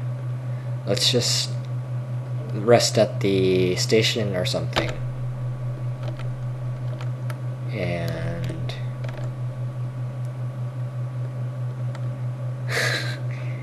the reason, and he thinks it's probably a good idea, except that the reason why they're here in the first place is because they were feeling endangered by the rain in the first place and didn't want to get lost on the road. A, let's do that. B, it looks like we're the suspect and are just running away. C, it'd be impossible to get back to the station in this rain.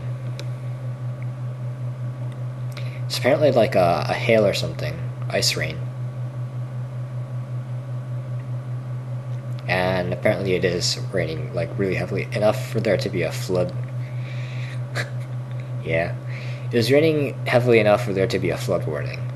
So it basically is kind of like a typhoon, I think.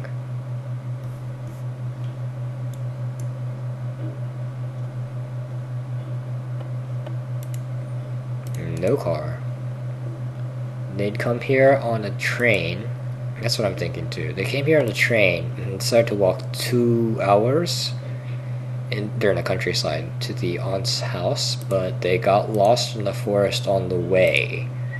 And kind of like circled around for about 6 hours, no, like 10 hours, and then ended up coming back to like finding this mansion.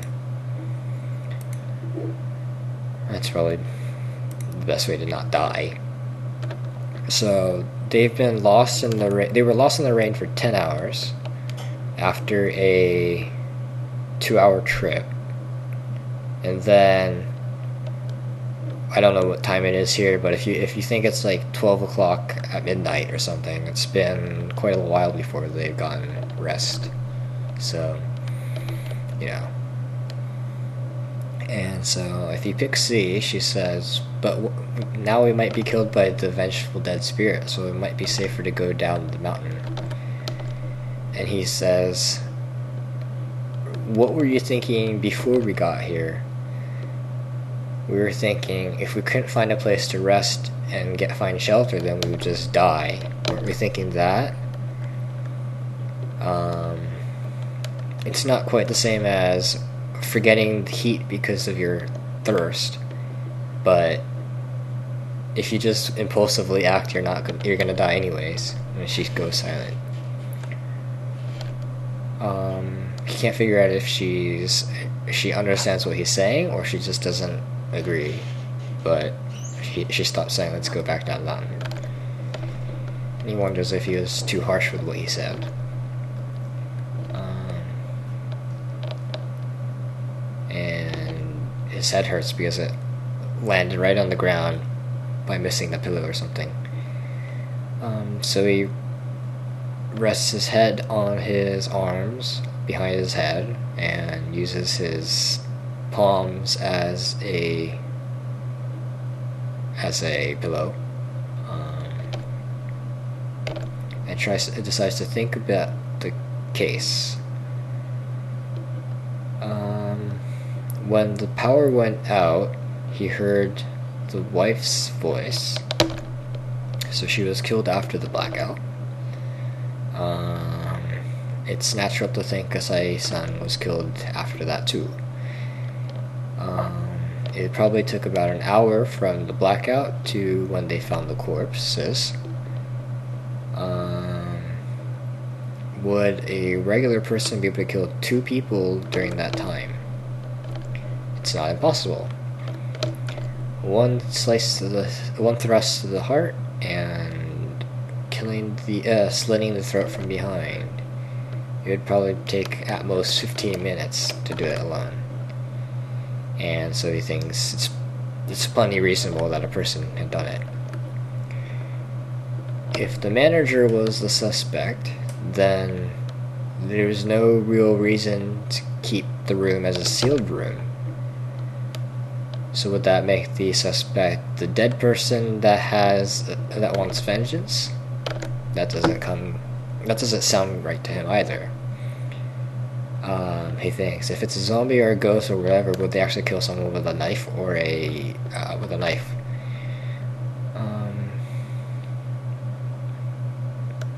He thinks he's just missing information to make a judgment. And he feels like he's barely missing who the suspect is because of like a slight thing. That's his concern about the ghost theory, apparently. So he's looking for one piece of evidence. And as he's thinking, he hears rustling from the hall. He thinks, is that the suspect? And leans over, but apparently it's the athlete and Kitagawa-san shouting at each other. And he first thought they were fighting with a suspect, but they're just shouting at each other. And Megumi also mentions that. So he's thinking, should I go and be a mediator, or so A, open the door and go to the hall, B, wait a bit.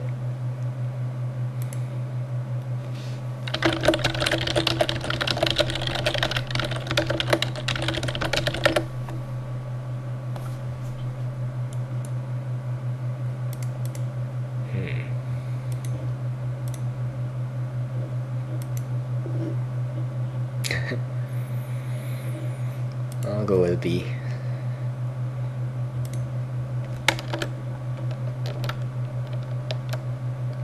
And as he listens, he hears the sound of shouting, the sound of the door being hit, and decides it's not like they're fighting with a suspect. Oh, she says, it doesn't sound like they're fighting with a suspect, and he nods.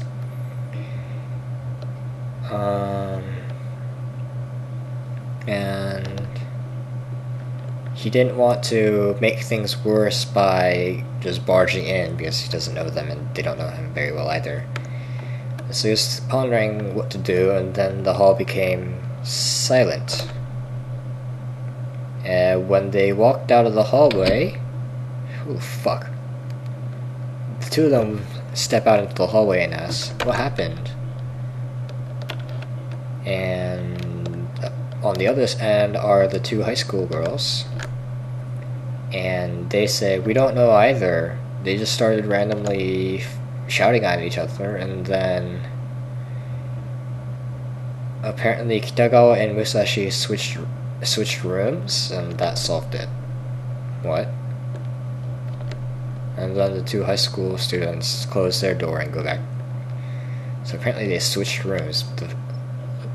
Okay.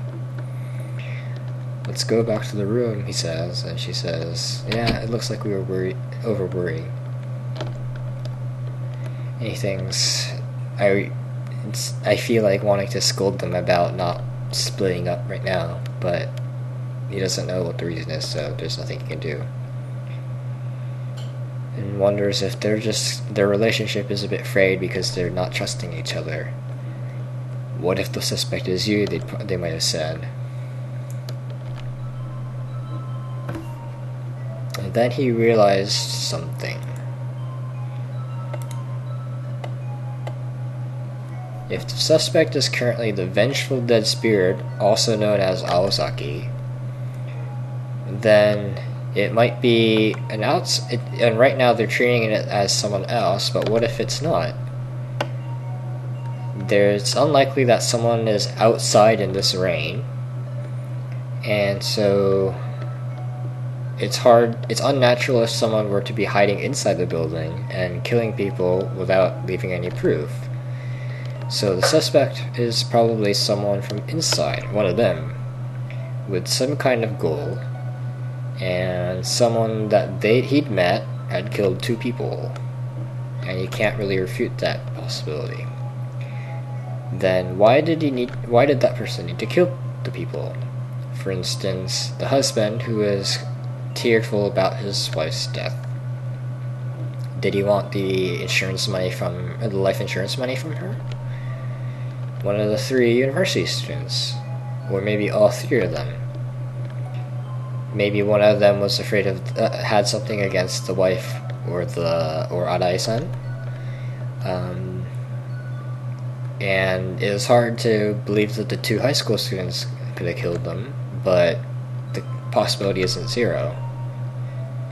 And he becomes a bit irritated at how everything feels like it could slide together, but doesn't. And he remembers there's a mystery novel where all of the people were accomplices too. And he feels like there are lots of roads in front of him, but there's only one road to the goal. And he's the one standing at the intersection. Who's the one that seems the most likely to have done things? The husband? Killing the wife for the life insurance, and then accidentally seen by Arai-san. What do you do? Well, he's the one with the flashlight, so it's quite possible that he did it. Megumi costume, and he returns to reality. What are you thinking? And he says he was just thinking about the case. And she says, then did you come up with who the suspect is? And he says he's thinking, I don't actually have enough evidence to decide that. But maybe if he talks to her about what he's thinking, then you could end up with a new conclusion. So he wonders whether to say what he's thinking. A, it's too early for that. B, she might as well know now. So it's just a to tell or not to tell. It's funny because Time Out and I We're fresh off that last one.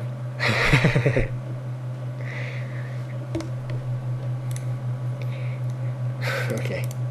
Undeterred timeout. I thought about it, but the suspect might be someone from within. One of the people that we met today is probably the suspect. Are you actually distrusting everyone? He says, think about it. Would someone from outside use a sealed room trick to kill someone? And if someone's actually... yeah, it did. But even ignoring most of that, I think there were enough clues for that villain to be the villain, right? If you think about it from the start. And if someone from outside is hiding somewhere, where is he hiding? In the rain? Inside this dark building? I feel like someone we know is the suspect. And maybe they were after the wife's life insurance, like the husband. Or maybe Yada-san had happened on the crime scene and gotten killed. Because the husband is the one that had the flashlight. And then she sighs. The husband just lost his wife without any... If you're suspecting him without any proof just because, then... And then to find out that he's not the suspect, how are you going to apologize? And he realizes he doesn't actually have any proof. So he needs to get evidence to indisputable evidence. And he has to understand what's going on. So he wants to go and gather information. Oh god, motherfucker. So he wants to go check the crime scenes again. Fuck! Son of a bitch. Okay. Sorry. Then someone banged on his door. Someone that seemed to be in a hurry. Like someone was being chased by the suspect. Then he couldn't leave him open. He quickly opens the door, and it's Yuka. She is holding a flashlight in one hand. Trouble. Mari is... she said she wanted to make...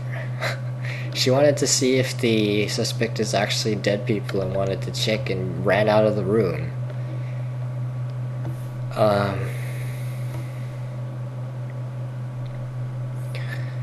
The other one, it's similar in that it's two people that got lost in the snow and get led to a mansion, and then people die one at a time, and it turns out that the person you came with was the suspect, and like her getting lost wasn't an accident. And if you think about it, there are a lot of clues about it, but yeah. And she hasn't come back. What? And he's kind of amazed at how brave she is for someone that seemed very timid. But this was that time to be pondering about that, and he wonders if it's better to look with everyone. And he thinks, well, there's the likelihood that the husband is the suspect, so he decides against it. And he thinks, wait, if you have the flashlight, then did she leave without any flashlight? And she says, Mari has a pen-like key holder, so she ran out with that.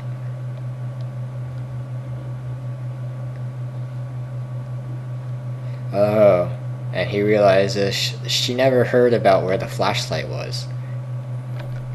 And so he runs out after Yuka. Do you have any idea where she went? And she says, I don't know, but I followed her to the stairs, and that was it. So he calls her name and swings a flashlight across the first floor, but he couldn't find anyone. Then he notices someone walking at the kitchen. And that's Mari. What are you all together? And Yuka's like, you went out alone, we were all looking for you. She's kind of pissed. We were afraid that the worst scenario had happened.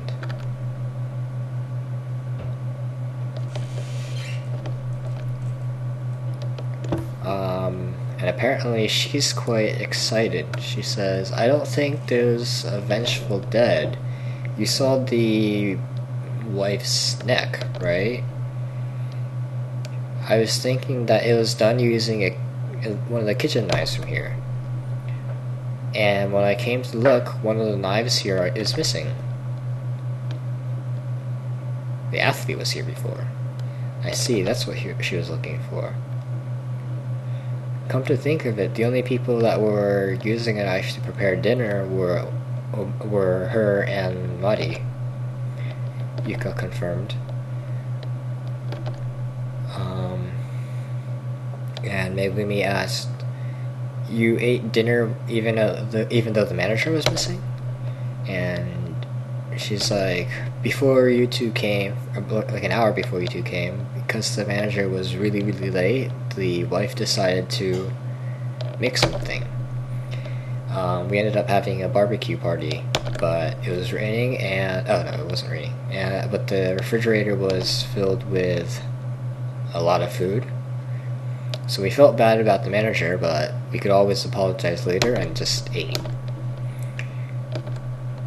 And at the time, Mari thought it's a pretty good...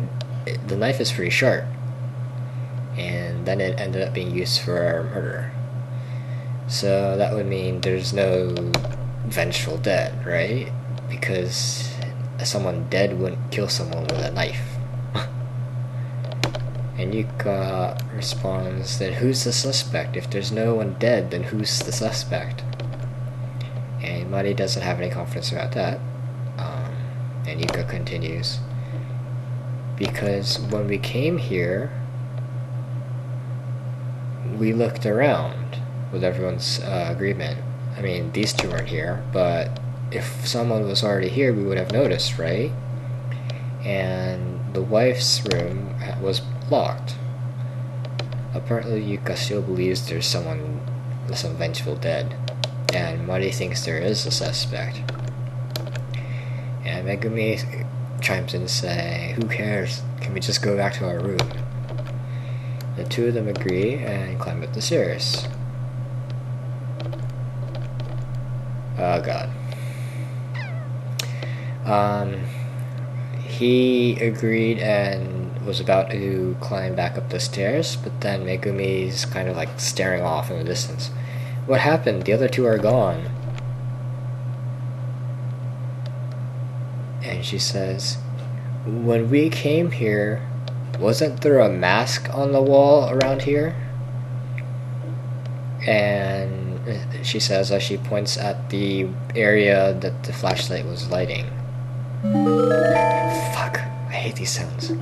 He goes, whoa, it's gone. He couldn't find the mask. What if the mask was living? She says, stop saying such things. And they leave the first floor living room and just go back to their room. They felt uneasy about the mask being gone, but it's not like they could really find it, so they just went back to the room and felt safe. And he thinks, how far did I think? And then realizes that he wanted to look at the crime scenes again. And he didn't want to leave Megumi alone, so maybe he should take her along. I want to check the crime scenes. Will you come with me? And she's like,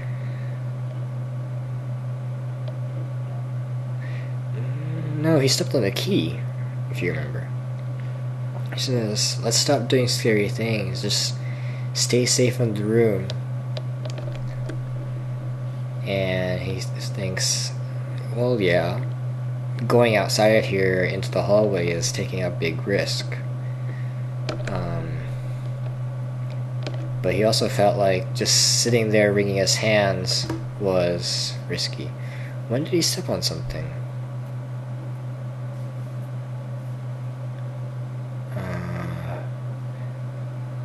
The thumbtack? He stepped on a thumbtack while looking for the flashlight. kept running into chairs.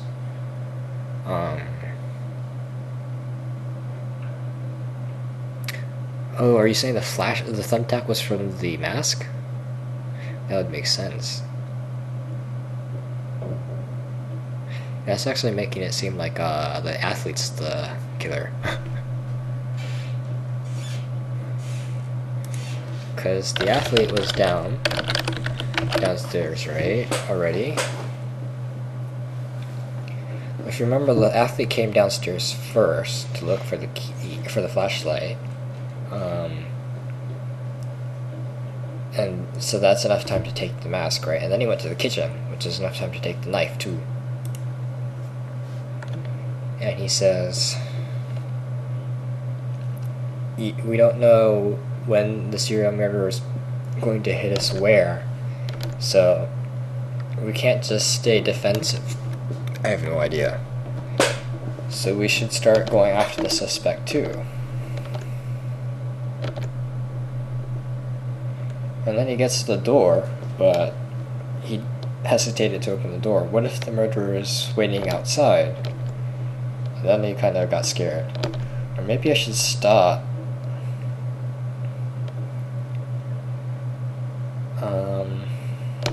And he just gets determined and opens the door, but there's no one outside.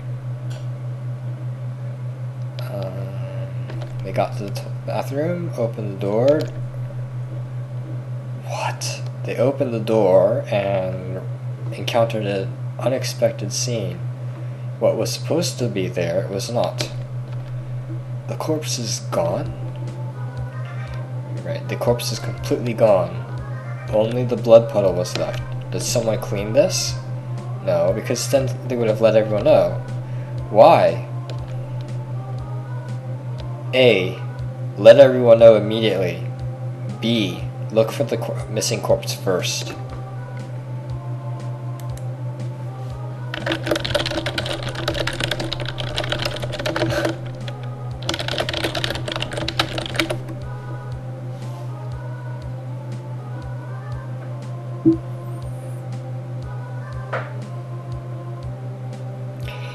You know what I'm afraid of with A, though?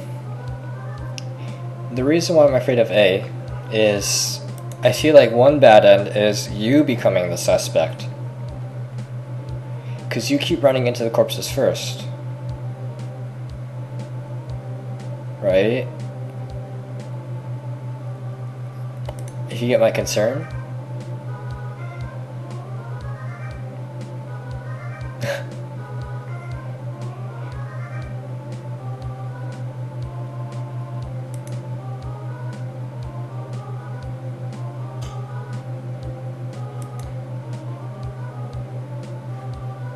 I don't know. Should I still pick A? Okay. He thinks, there's no way a corpse can go missing. Then where'd the corpse go? And she's like, the dead spirit must have taken it.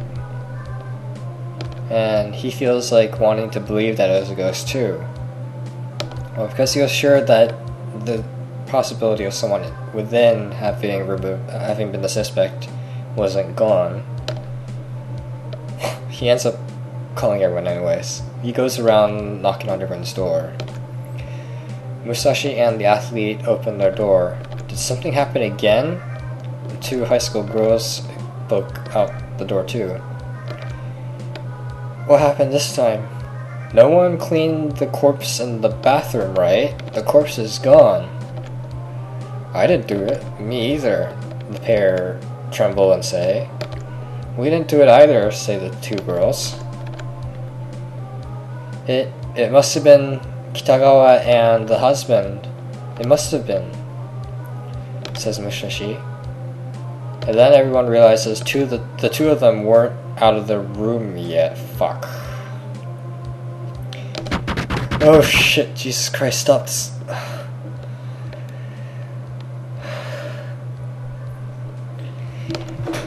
You two are there, right? Kitagawa, who'd been in a fight with the athlete, instantly start whacking the door. The key's open. Oh god. Motherfucker.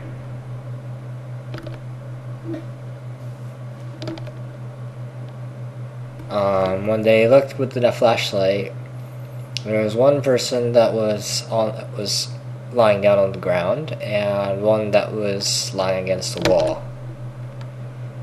The one on the ground was the husband. The one on the wall was Kitagawa. What the heck?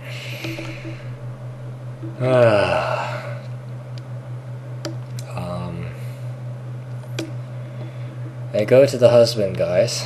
Well, I mean, my assumption was the athlete, but he just died too.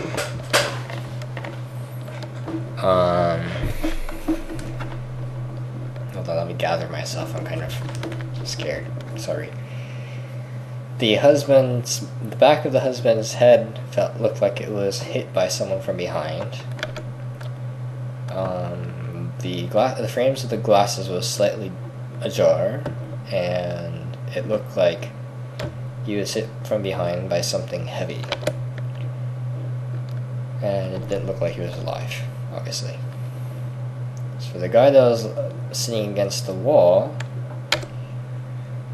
the shirt was stained red, and the area around the abdomen was getting black. It looked like he was stabbed by a blade, just like Arai-san. And it was probably the fatal blow, too. It looked like when he lifted the left hand to take a pulse, it was already cold, and there was no inkling of the blood flowing through. Why? He thought. He couldn't think of it being a person's actions.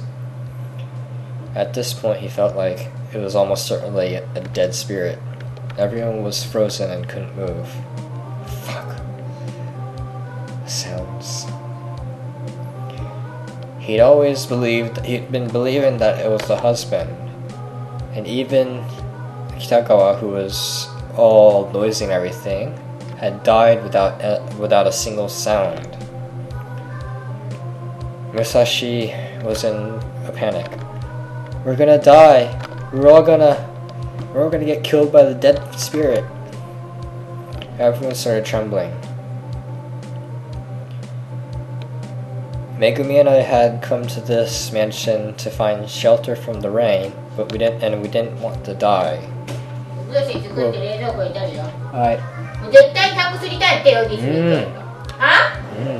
The athlete was also... Oh, the athlete is alive. The athlete was also looking shaken, and sounded hollow when talking to Musashi. Wait, if Kitagawa is dead, then we might be next. The two high school girls were completely frozen and were afraid. The main character feels like at least he needs to be to stay sane, and he felt like there was cold sweat going down his back. He thought, wouldn't this mean that the likelihood of an internal suspect have gone down? The athlete and Musashi were in the same room together, and unless they were accomplices, this couldn't have happened. Same goes for the two girls. The two girls probably won't be able to kill the two guys alone. And if it's not us, then the suspect must be from outside. In other words, the dead spirit. And we couldn't say that we were the majority anymore, and the suspect was not one of us. Then it would probably be safer for us to be together. So he proposes gathering in one place. Everyone agrees. And so they all decide to gather in their room, the main character's room, because it was furthest from the victims' rooms. They placed a flashlight by their feet. If the flashlight runs out of batteries, it would be completely black, he whispered, and Yuka but scared. Why are you able to be so calm, even though we might die at any moment? And Musashi adds on, and you're always the one that finds the issues. Marty also agrees, saying, maybe, what if you didn't actually get lost? And apparently he hadn't realized that he would be the one that would be suspected. I'm just trying to be calm, but everyone kind of suspects him.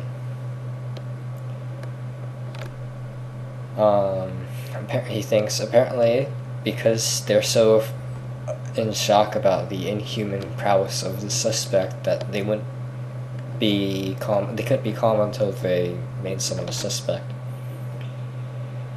The girlfriend looks like she's about to cry. What are you saying? We're not, right? And A, of course it's not us. B, you're right. It's actually me.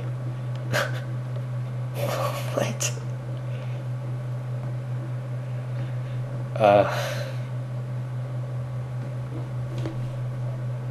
I can't save. There's no save. I want to save. I've been wanting to save.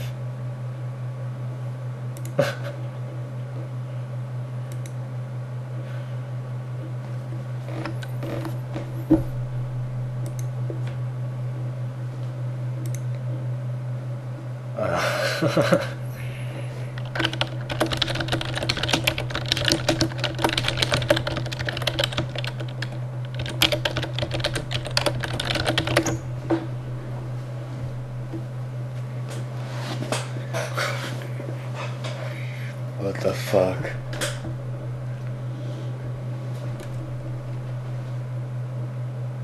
Oh god, I just looked at the icon for the game too. I'm so scared.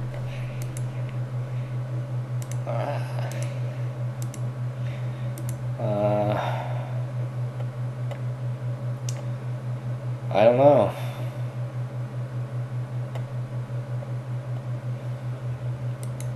I honestly don't know. I almost wanted... That'd be interesting, but I kind of doubt it. Because I really don't think we're on the right track. I don't know.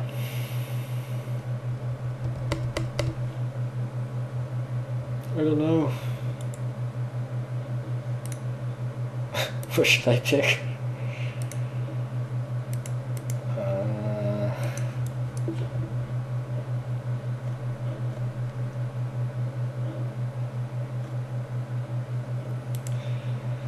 Alright.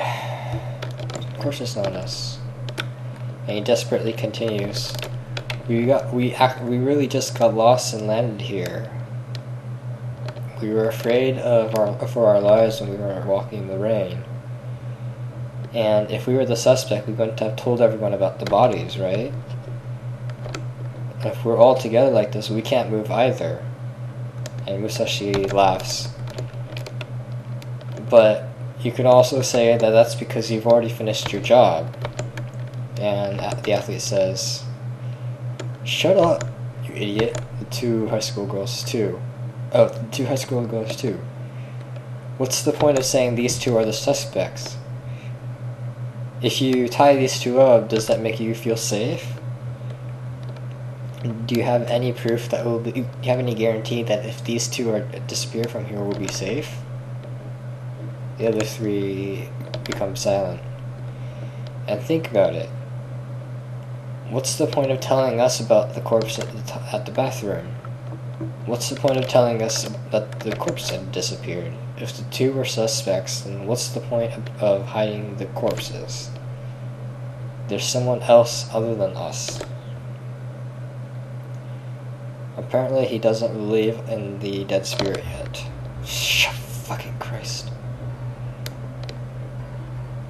Why would you hide the corpse? It was such a strange scene that he hadn't thought about that. Why did the body disappear? This sound thing is...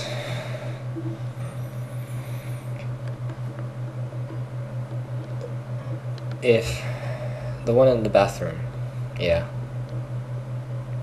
It's the plural in Japanese is weird. I keep using corpses, but it's ambiguous. I don't know. If there's another suspect, then what that person would have hidden the body. Shitai.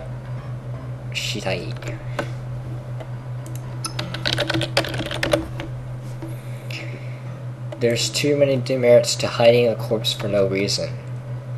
For instance, if you are found carrying the corpse, you're screwed. Why would you have to do that? Okay. A. Something was there that you didn't want seen. B.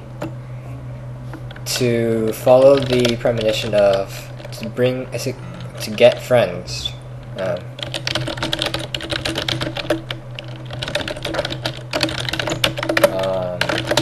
C, because that wasn't actually a corpse.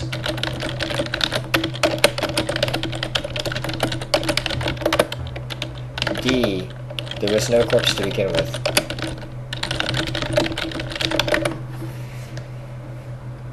I'm sorry, I can't do this. I'm lowering the Windows sound. The sound is scaring me too much.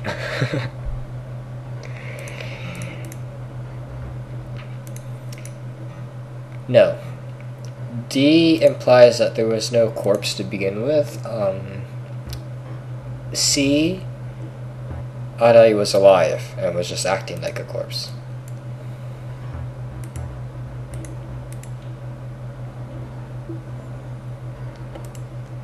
So D is supernatural, like the body wasn't there to begin with, essentially. C wasn't. C was acting as a dead body. Yes, I think. He lifted the hand to check the pulse. I don't know if he actually checked the pulse, but I remember him mentioning that the hand had blood on it.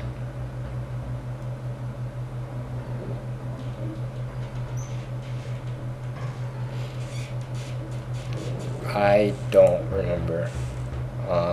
At the time, I don't think he checked it very well, because he immediately ran out and went for help. And the athlete guy checked, if you remember. The athlete guy checked both bodies.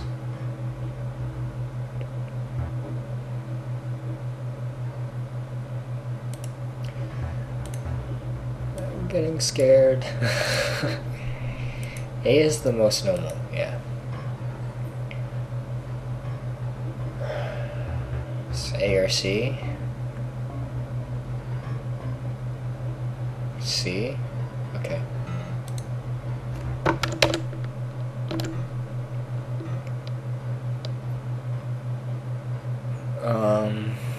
It was something that it's a possibility that he can't completely deny. It doesn't even have to be to the point of the Silence of the Lambs, but someone who's supposed to be dead but wasn't actually is often done in mystery dramas. People are too distracted by the abnormality of a corpse and don't properly do a checkup. And he thought about that too. When he saw Adai-san, if she wasn't actually dead, everything would be answered. What if she was the manager? Everyone had believed the manager was a guy, but it could be a girl. If she was a manager, she could have the spare key, and she could have gone and hit everyone. Is she the suspect? A, yes. B, can't decide yet. I'm leaning towards B. Oh, this game is scaring me, I'm sorry.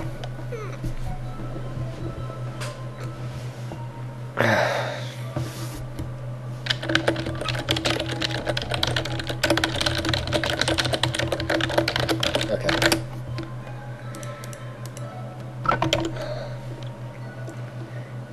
realizes that we still don't actually have any evidence. It's too hard to you can't decide someone's a suspect yet.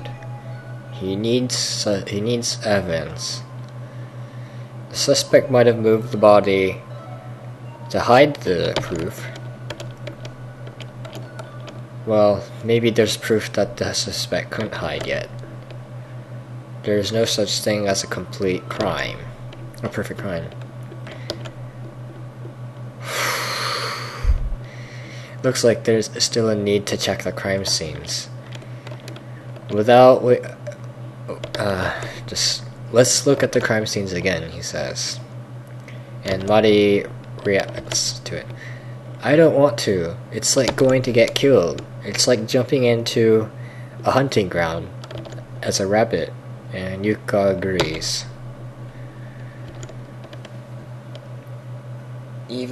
And he doesn't want to force them to come, because even if they go as a group, it's still dangerous.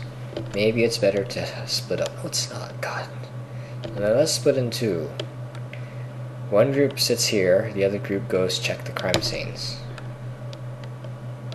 The two girls look like they want to say you should just stop, but they agree slowly, hesitantly.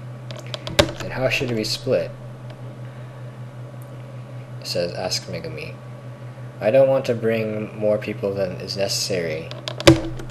So we only need this is stupid. We only need one partner.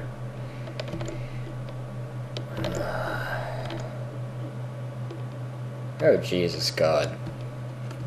A, Megumi. B, the athlete.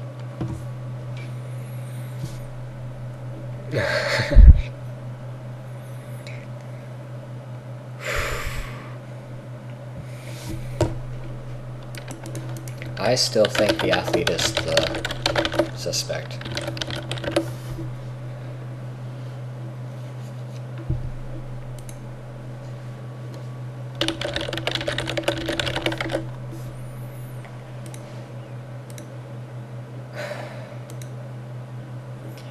If my suspicions are right, if you take the athlete, I think you'll die. If my suspicion is right.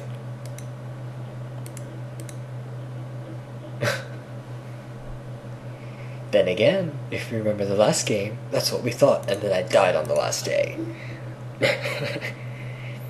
Yeah, that's the problem. It's like a do or die.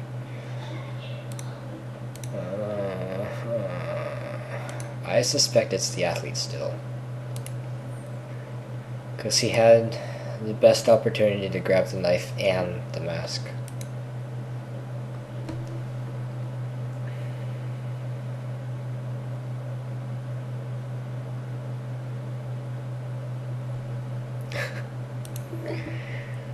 Alright, let's do this. Alright, he takes the girlfriend. She's like, what, me? I don't want to see any more courses. I want to sit here. Okay. So he goes with the athlete anyways. Musashi, take care of the rest. You take care. What the fuck is with those choices if you're going to go with the other thing anyways? Jesus Christ. The two of them go into the hall. It felt like he could feel the killing intent of the dead spirit. He felt goosebumps. He felt worried and nervous and breathed deeply.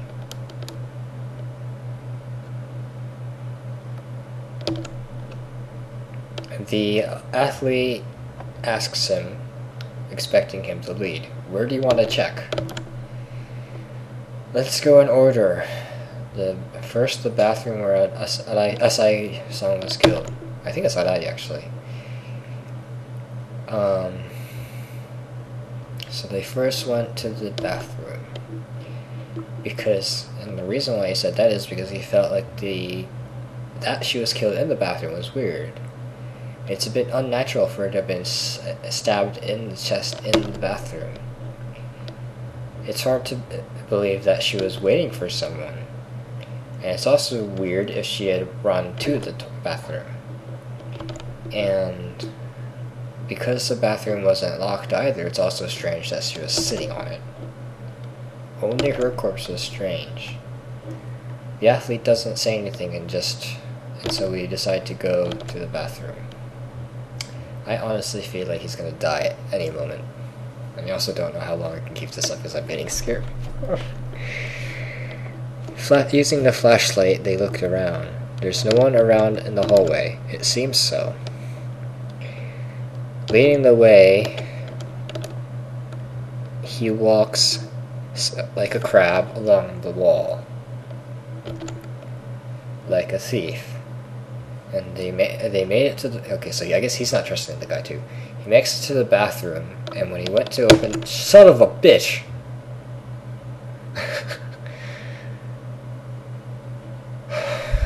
Okay.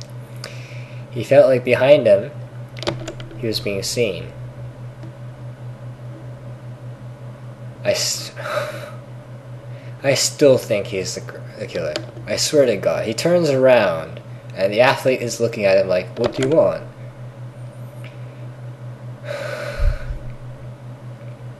He looks down the hall with a flashlight, and it's only the hall. Was something there? No, nothing. And he felt chills go down his... Oh, shit.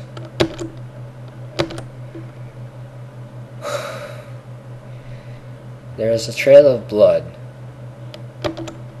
This is proof that her corpse was here. The two of them look around the bathroom, but aside from the drops of blood, there doesn't seem to be anything of use. I guess the suspect took everything with him. When he's about to give up, the athlete says, "Wait, isn't something weird?" He checks the door. It looks like the girl wasn't stabbed here. It doesn't look like she ran here. If you look here at the floor, there's only a few drops of blood. If you get stabbed in the heart, there's a lot more blood.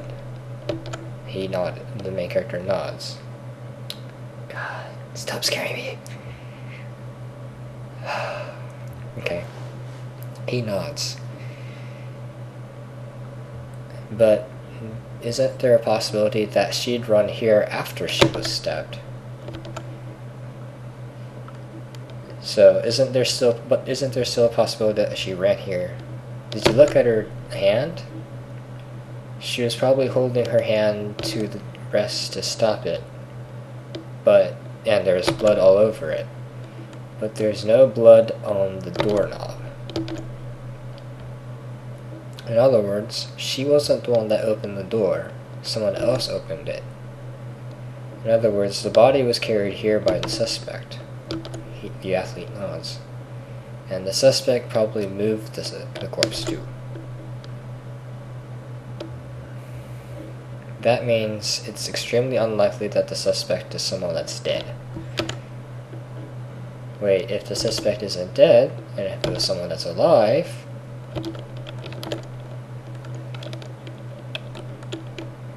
And then the main character has like an epiphany. Then the suspect had something to do with the corpse and came back here. And the suspect is... Then maybe he'd gone back to the wife's the Kitagawa's room too. Which to go through? The wife's room first or the two guys' room? I'm gonna curl up and cry.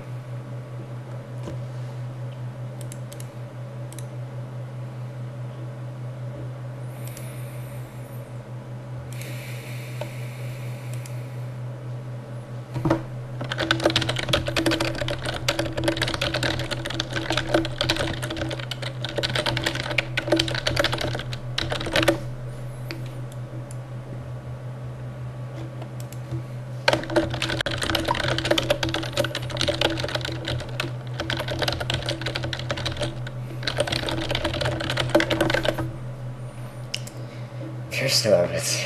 The only evidence is that there's only a few drops of blood.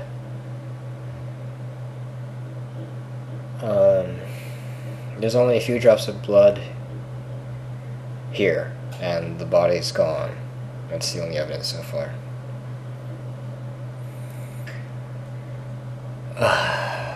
The epiphany was that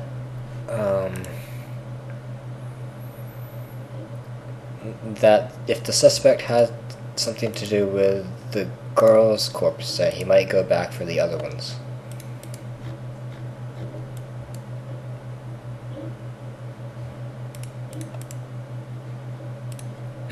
Just like really fucking slow. But as we've come to realize with the forgotten key, this guy is not very smart. Life would probably be the order. Okay. Go to the restroom. God damn it.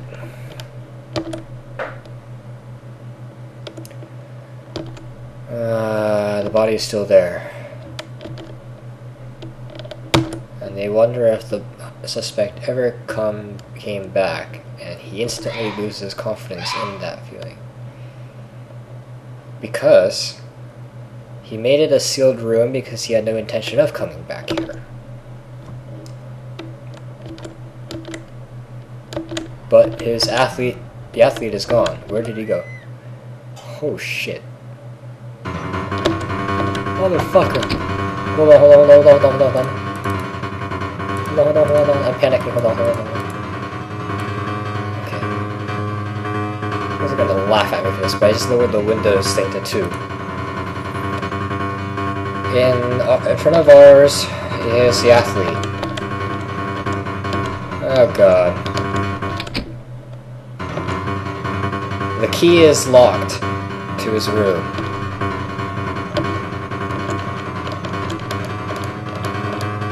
Musashi is lying on the side. Yuka and Mari are on the... Yuka's near the bed. Mari is at the wall. And Megumi is sitting like a French doll.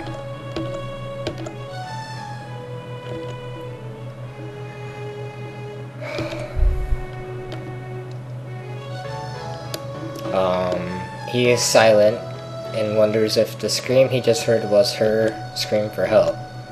He falls to the ground and he crumples to his knees and can't believe what happened, and starts crying and apologizes, saying he couldn't do anything for her. Someone is walking to him from behind, and he doesn't care who. He doesn't turn around. The footsteps come closer and he says, I can see you, I'll be able to meet you soon.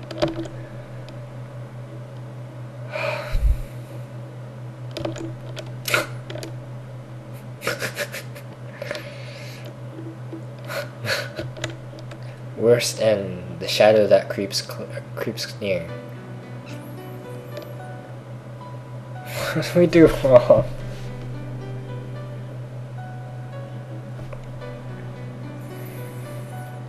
I want to cry. I'm sorry.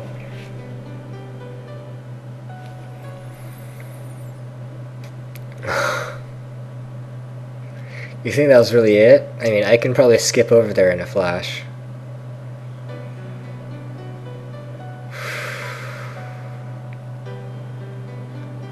Retrace steps to that point and then just goes to the other room? Or do you think there's a different... I like... in tatters right now, hold on.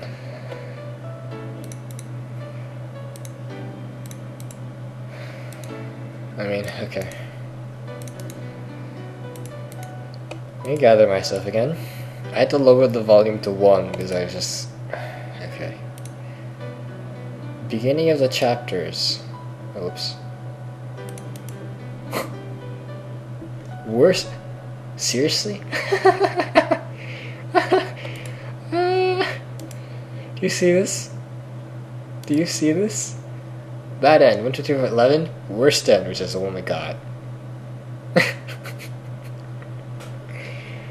And 3 good ends and a best end. This is the list of endings. Notice all the bad ends and then our worst end. Hold on.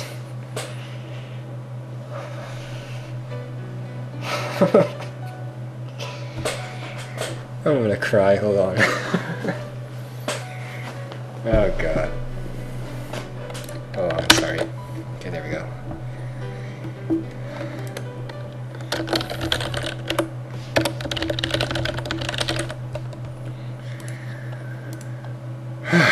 Okay. I can start from any chapter. First chapter is graduation trip. Second chapter is arrival. Third chapter is... Yes, I did. Third chapter is the girl's photo. Fourth is a smile and a moment. Oh, laughter and a moment. Fifth one is the blackout. Sixth one is the start. 7, Megumi's idea. 8, disappearing corpse. And 9, to the dead bodies.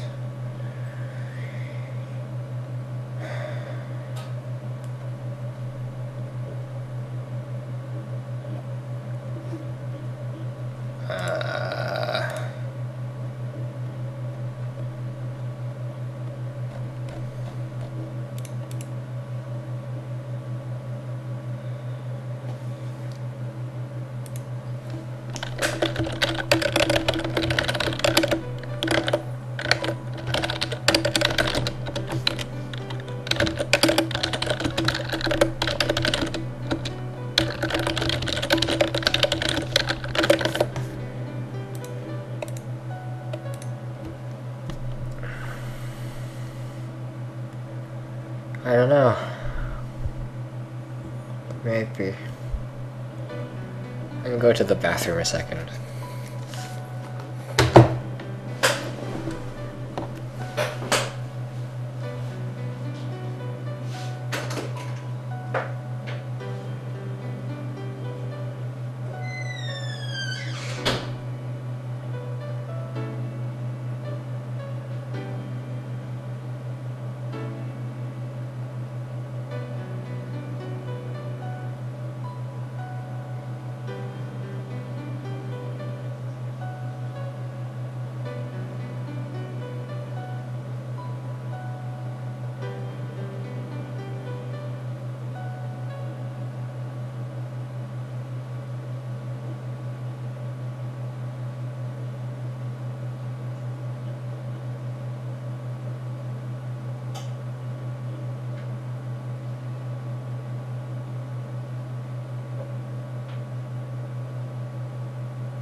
Okay, I'm back.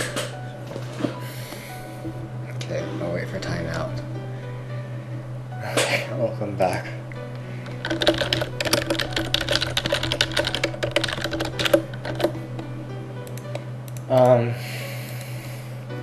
At the end, the athlete was lying on the ground in front of the door, and all 4 of them had been killed. Or at least we assumed they were killed. I don't know where he was standing.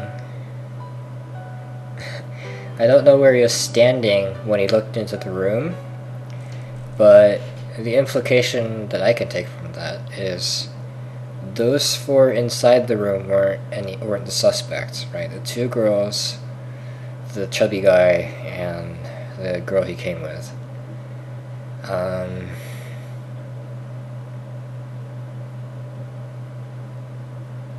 That leaves the long-haired girl, the husband, not the wife, I think, I hope, I wonder. Or maybe, I wouldn't rule that out. The husband, the wife, the long-haired girl, and the other dude. Well, that's what I'm saying. I'm talking about the dead bodies, except for the last four, I guess. But the reason why I'm counting all the last four is because he was looking into the room at their four corpses, and then someone came from behind to kill him. Remember? So unless they're breaking the rules of physics, they couldn't have killed him. Well, I was just saying those two, the wife and the other guy, are all suspects. All four of them. Plus maybe the athlete. Alright.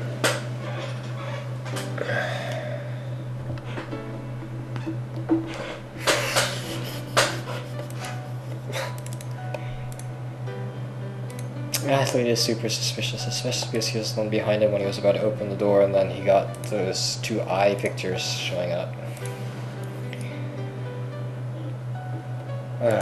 He was lying down, but I think he walked past that guy, so he could be behind too. That's why I'm not ruling him out either. And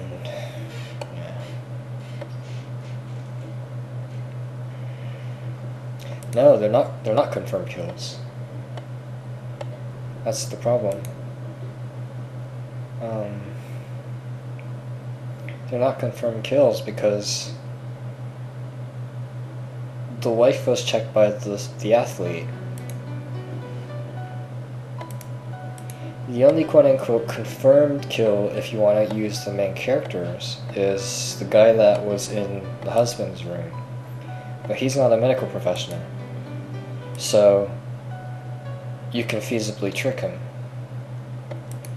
As for the medical professional, which is the athlete, who's the one that's quite suspicious, he confirmed the wife and the husband, and to an extent, I think, the long-haired girl.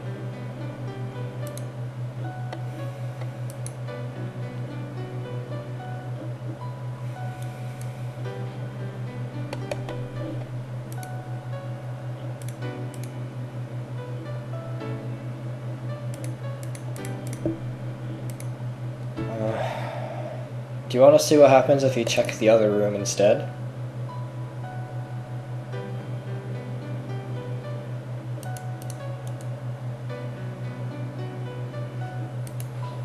Yeah. One got bludgeoned from behind and the other got stabbed? Like, okay. Okay. I'm like all depressed and down right now. I'm sorry. Is there a skip? If there's not a skip, I'm gonna cry.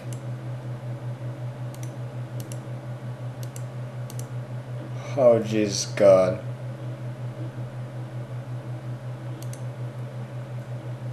Yeah, okay.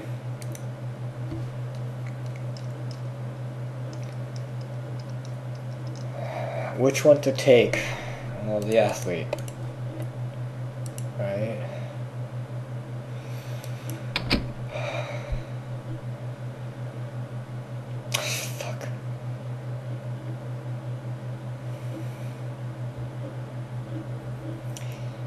Okay.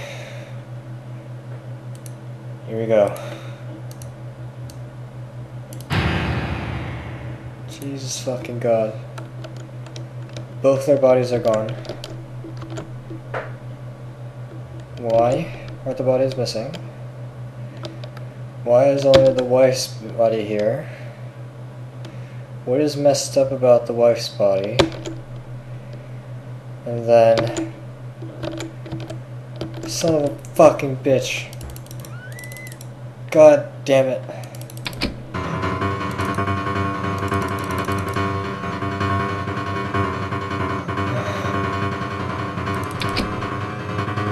Fucking shit. Okay. That doesn't change the ending.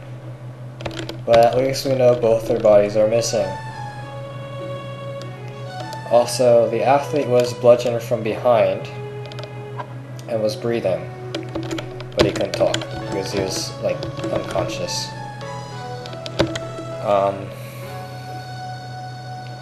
Again, that's the main character's judgment. We don't know how much you can trust it.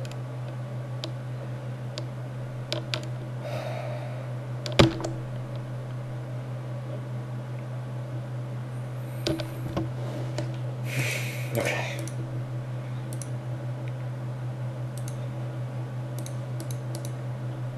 So what do we do?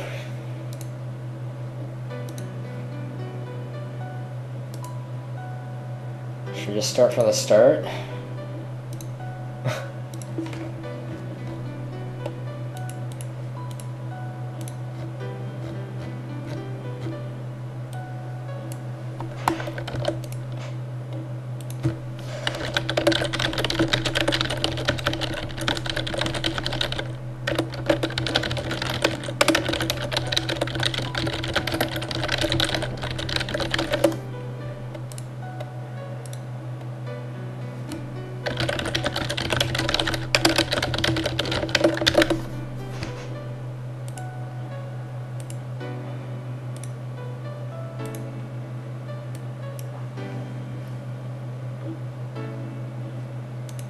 I don't know. I don't know where it affects it from.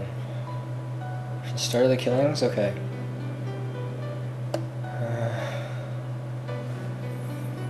Okay.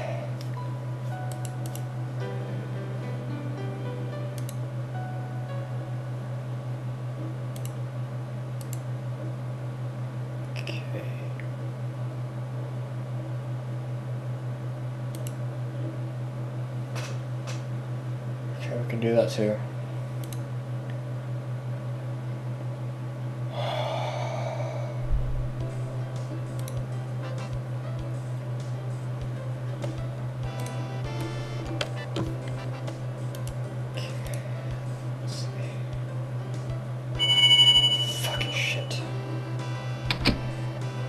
Okay, that's the girl that shows up and just vanishes into the second floor. Okay, here's the choice. To the husband or to the university guys.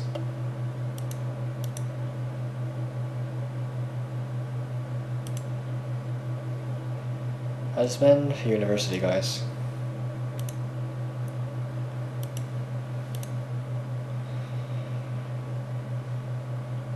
To the husband?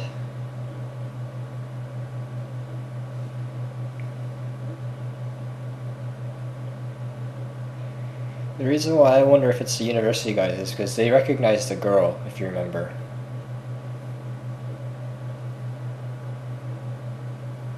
From the photo. Okay. Alright, let's go to the... Okay, they split up. He goes to the husband. Oh, hello. This is my thing. Brings out the paper. It's heavy. Lots of papers. You write this much and you finally have one book. And he still does handwriting because he's not used to the keyboards. He was laughing at his surprise. Something like the wind of the sad said something. He looks in the thing. It's a story about a little girl that was split from her parents during the war. And when she got out of the orphanage, she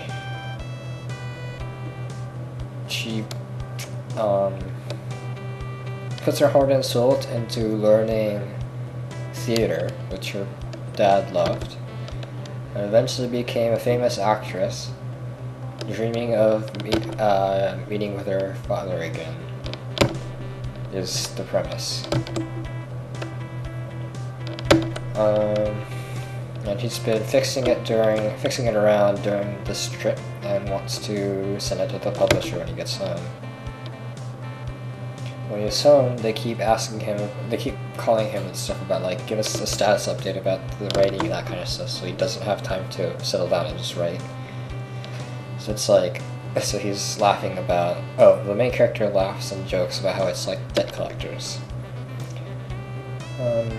The main character's name is like something, Kinnick or something, and it starts from when she's in the orphanage, and he asks if he has a model for the main character, and the husband says, "Oh, if anything, my daughter, she's living abroad already though," and he rues how he couldn't look after her very well because of his job. And the wife chimes in saying, "Writers have quite a busy job because they keep having to write, being chased by deadlines." And he even ended up having muscle cramps such that he couldn't lift a pen. And he looks at the sheets of paper in front of him and understands how much effort it must take to have done that. And the husband laughs and says, "That was such a bother because I couldn't even lift my arm." And he ended up going to the acupuncture a lot and finally managed to finish writing it. And the husband asks him what he's going to do in the future, and doesn't recommend becoming a writer, and says it's not as easy as most people think. And the main character is like, "Yeah, stuff like writer's block, you get screwed if you can't sell, that kind of stuff. And you have to write all day." So his answers are: A, I haven't decided yet; B, a action star in Hollywood; C, a scientist that could get a Nobel Prize winning scientist; and D, I want to be a writer, make me your apprentice. I'll write that down. I don't think it matters though.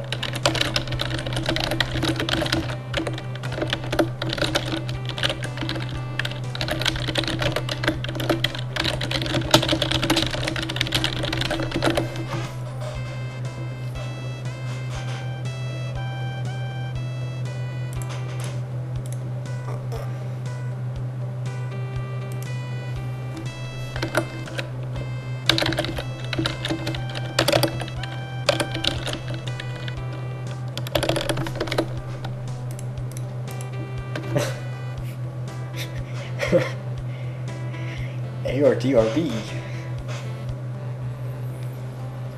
I have a feeling it doesn't matter at all. But honestly, because I'd kind of like to avoid the bad end, I want to see if he'll say anything about.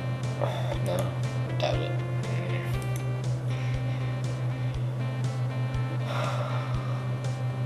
Well, let's just go with that. He agreed. He nods, saying, "I guess that's what." Yeah, I hit A. That's what going to university is for. And the wife says, "It's a good thing to have a lot of options." Apparently the wife learned Russian culture. Oh, the husband learned Russian culture, became an author, and ended up where he is. And the daughter is also doing something similar. He spoke to them a bit.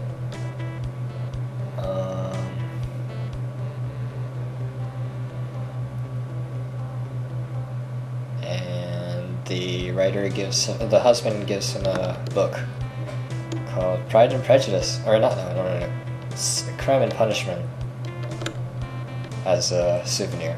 Yeah, they have a daughter who's living abroad, apparently as an author. And he's on.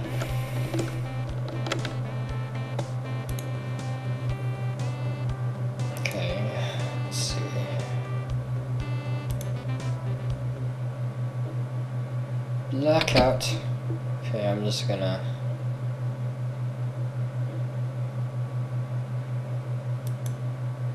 It's the A and B again. A, do you think a ghost would write write with a pen, a premonition? Or B, do you have a reason for the dead to hate you?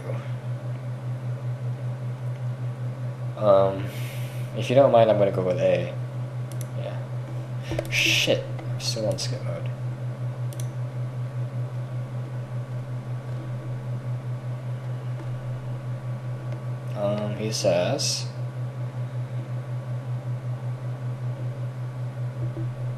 He says, do you think a ghost would actually pick up a pen? And she says, don't you know about poltergeists? So she wants to say that a poltergeist did it. And it seems like she would even say that they wandered into that mansion because of poltergeist. And he just gives up. So he fails in making her calm down. And then the athlete goes to look for the stuff. A, stay with her. B, go help find the flashlight.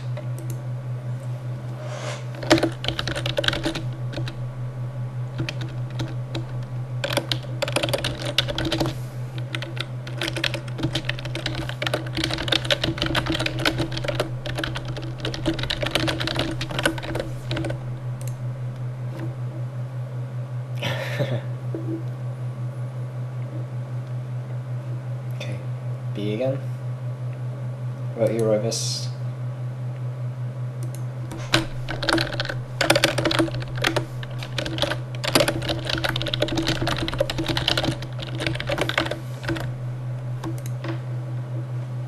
Okay, just go with the same. Just gonna okay. Do you want to look in the kitchen or the living room? Okay, to the kitchen. Let's try this. And the athlete says, okay. He wanders around. Ooh, okay. When he gets to the stainless kitchen, he feels wind blowing from the corner. And he thinks it's weird, and he realizes the window is open.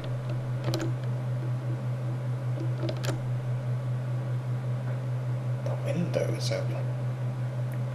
He goes to close the window, and it was open about 10 centimeters, and the kitchen was kind of getting wet.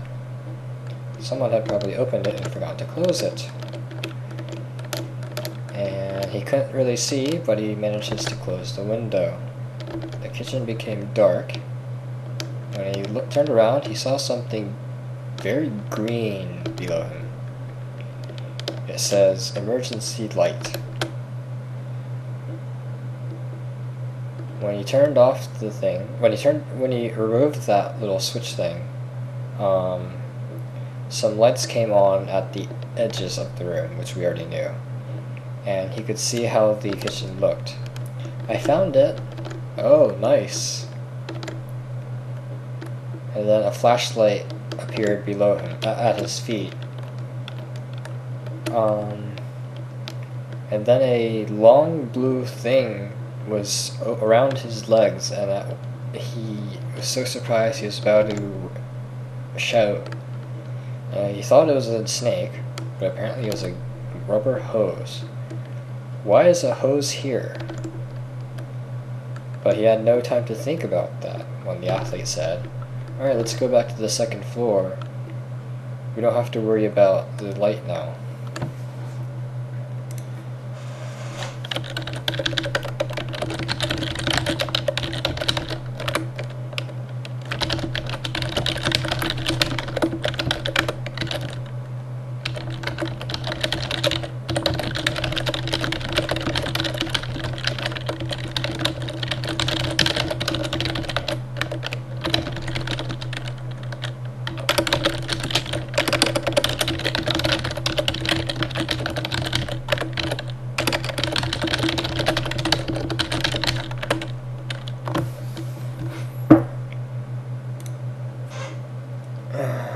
as they were going up through the stairs, they ran into someone from above. Lens flare from above. And we go back to where we were before.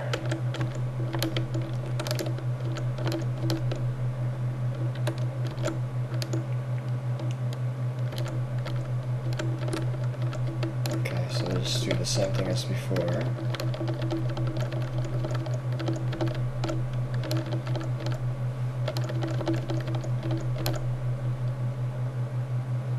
Really?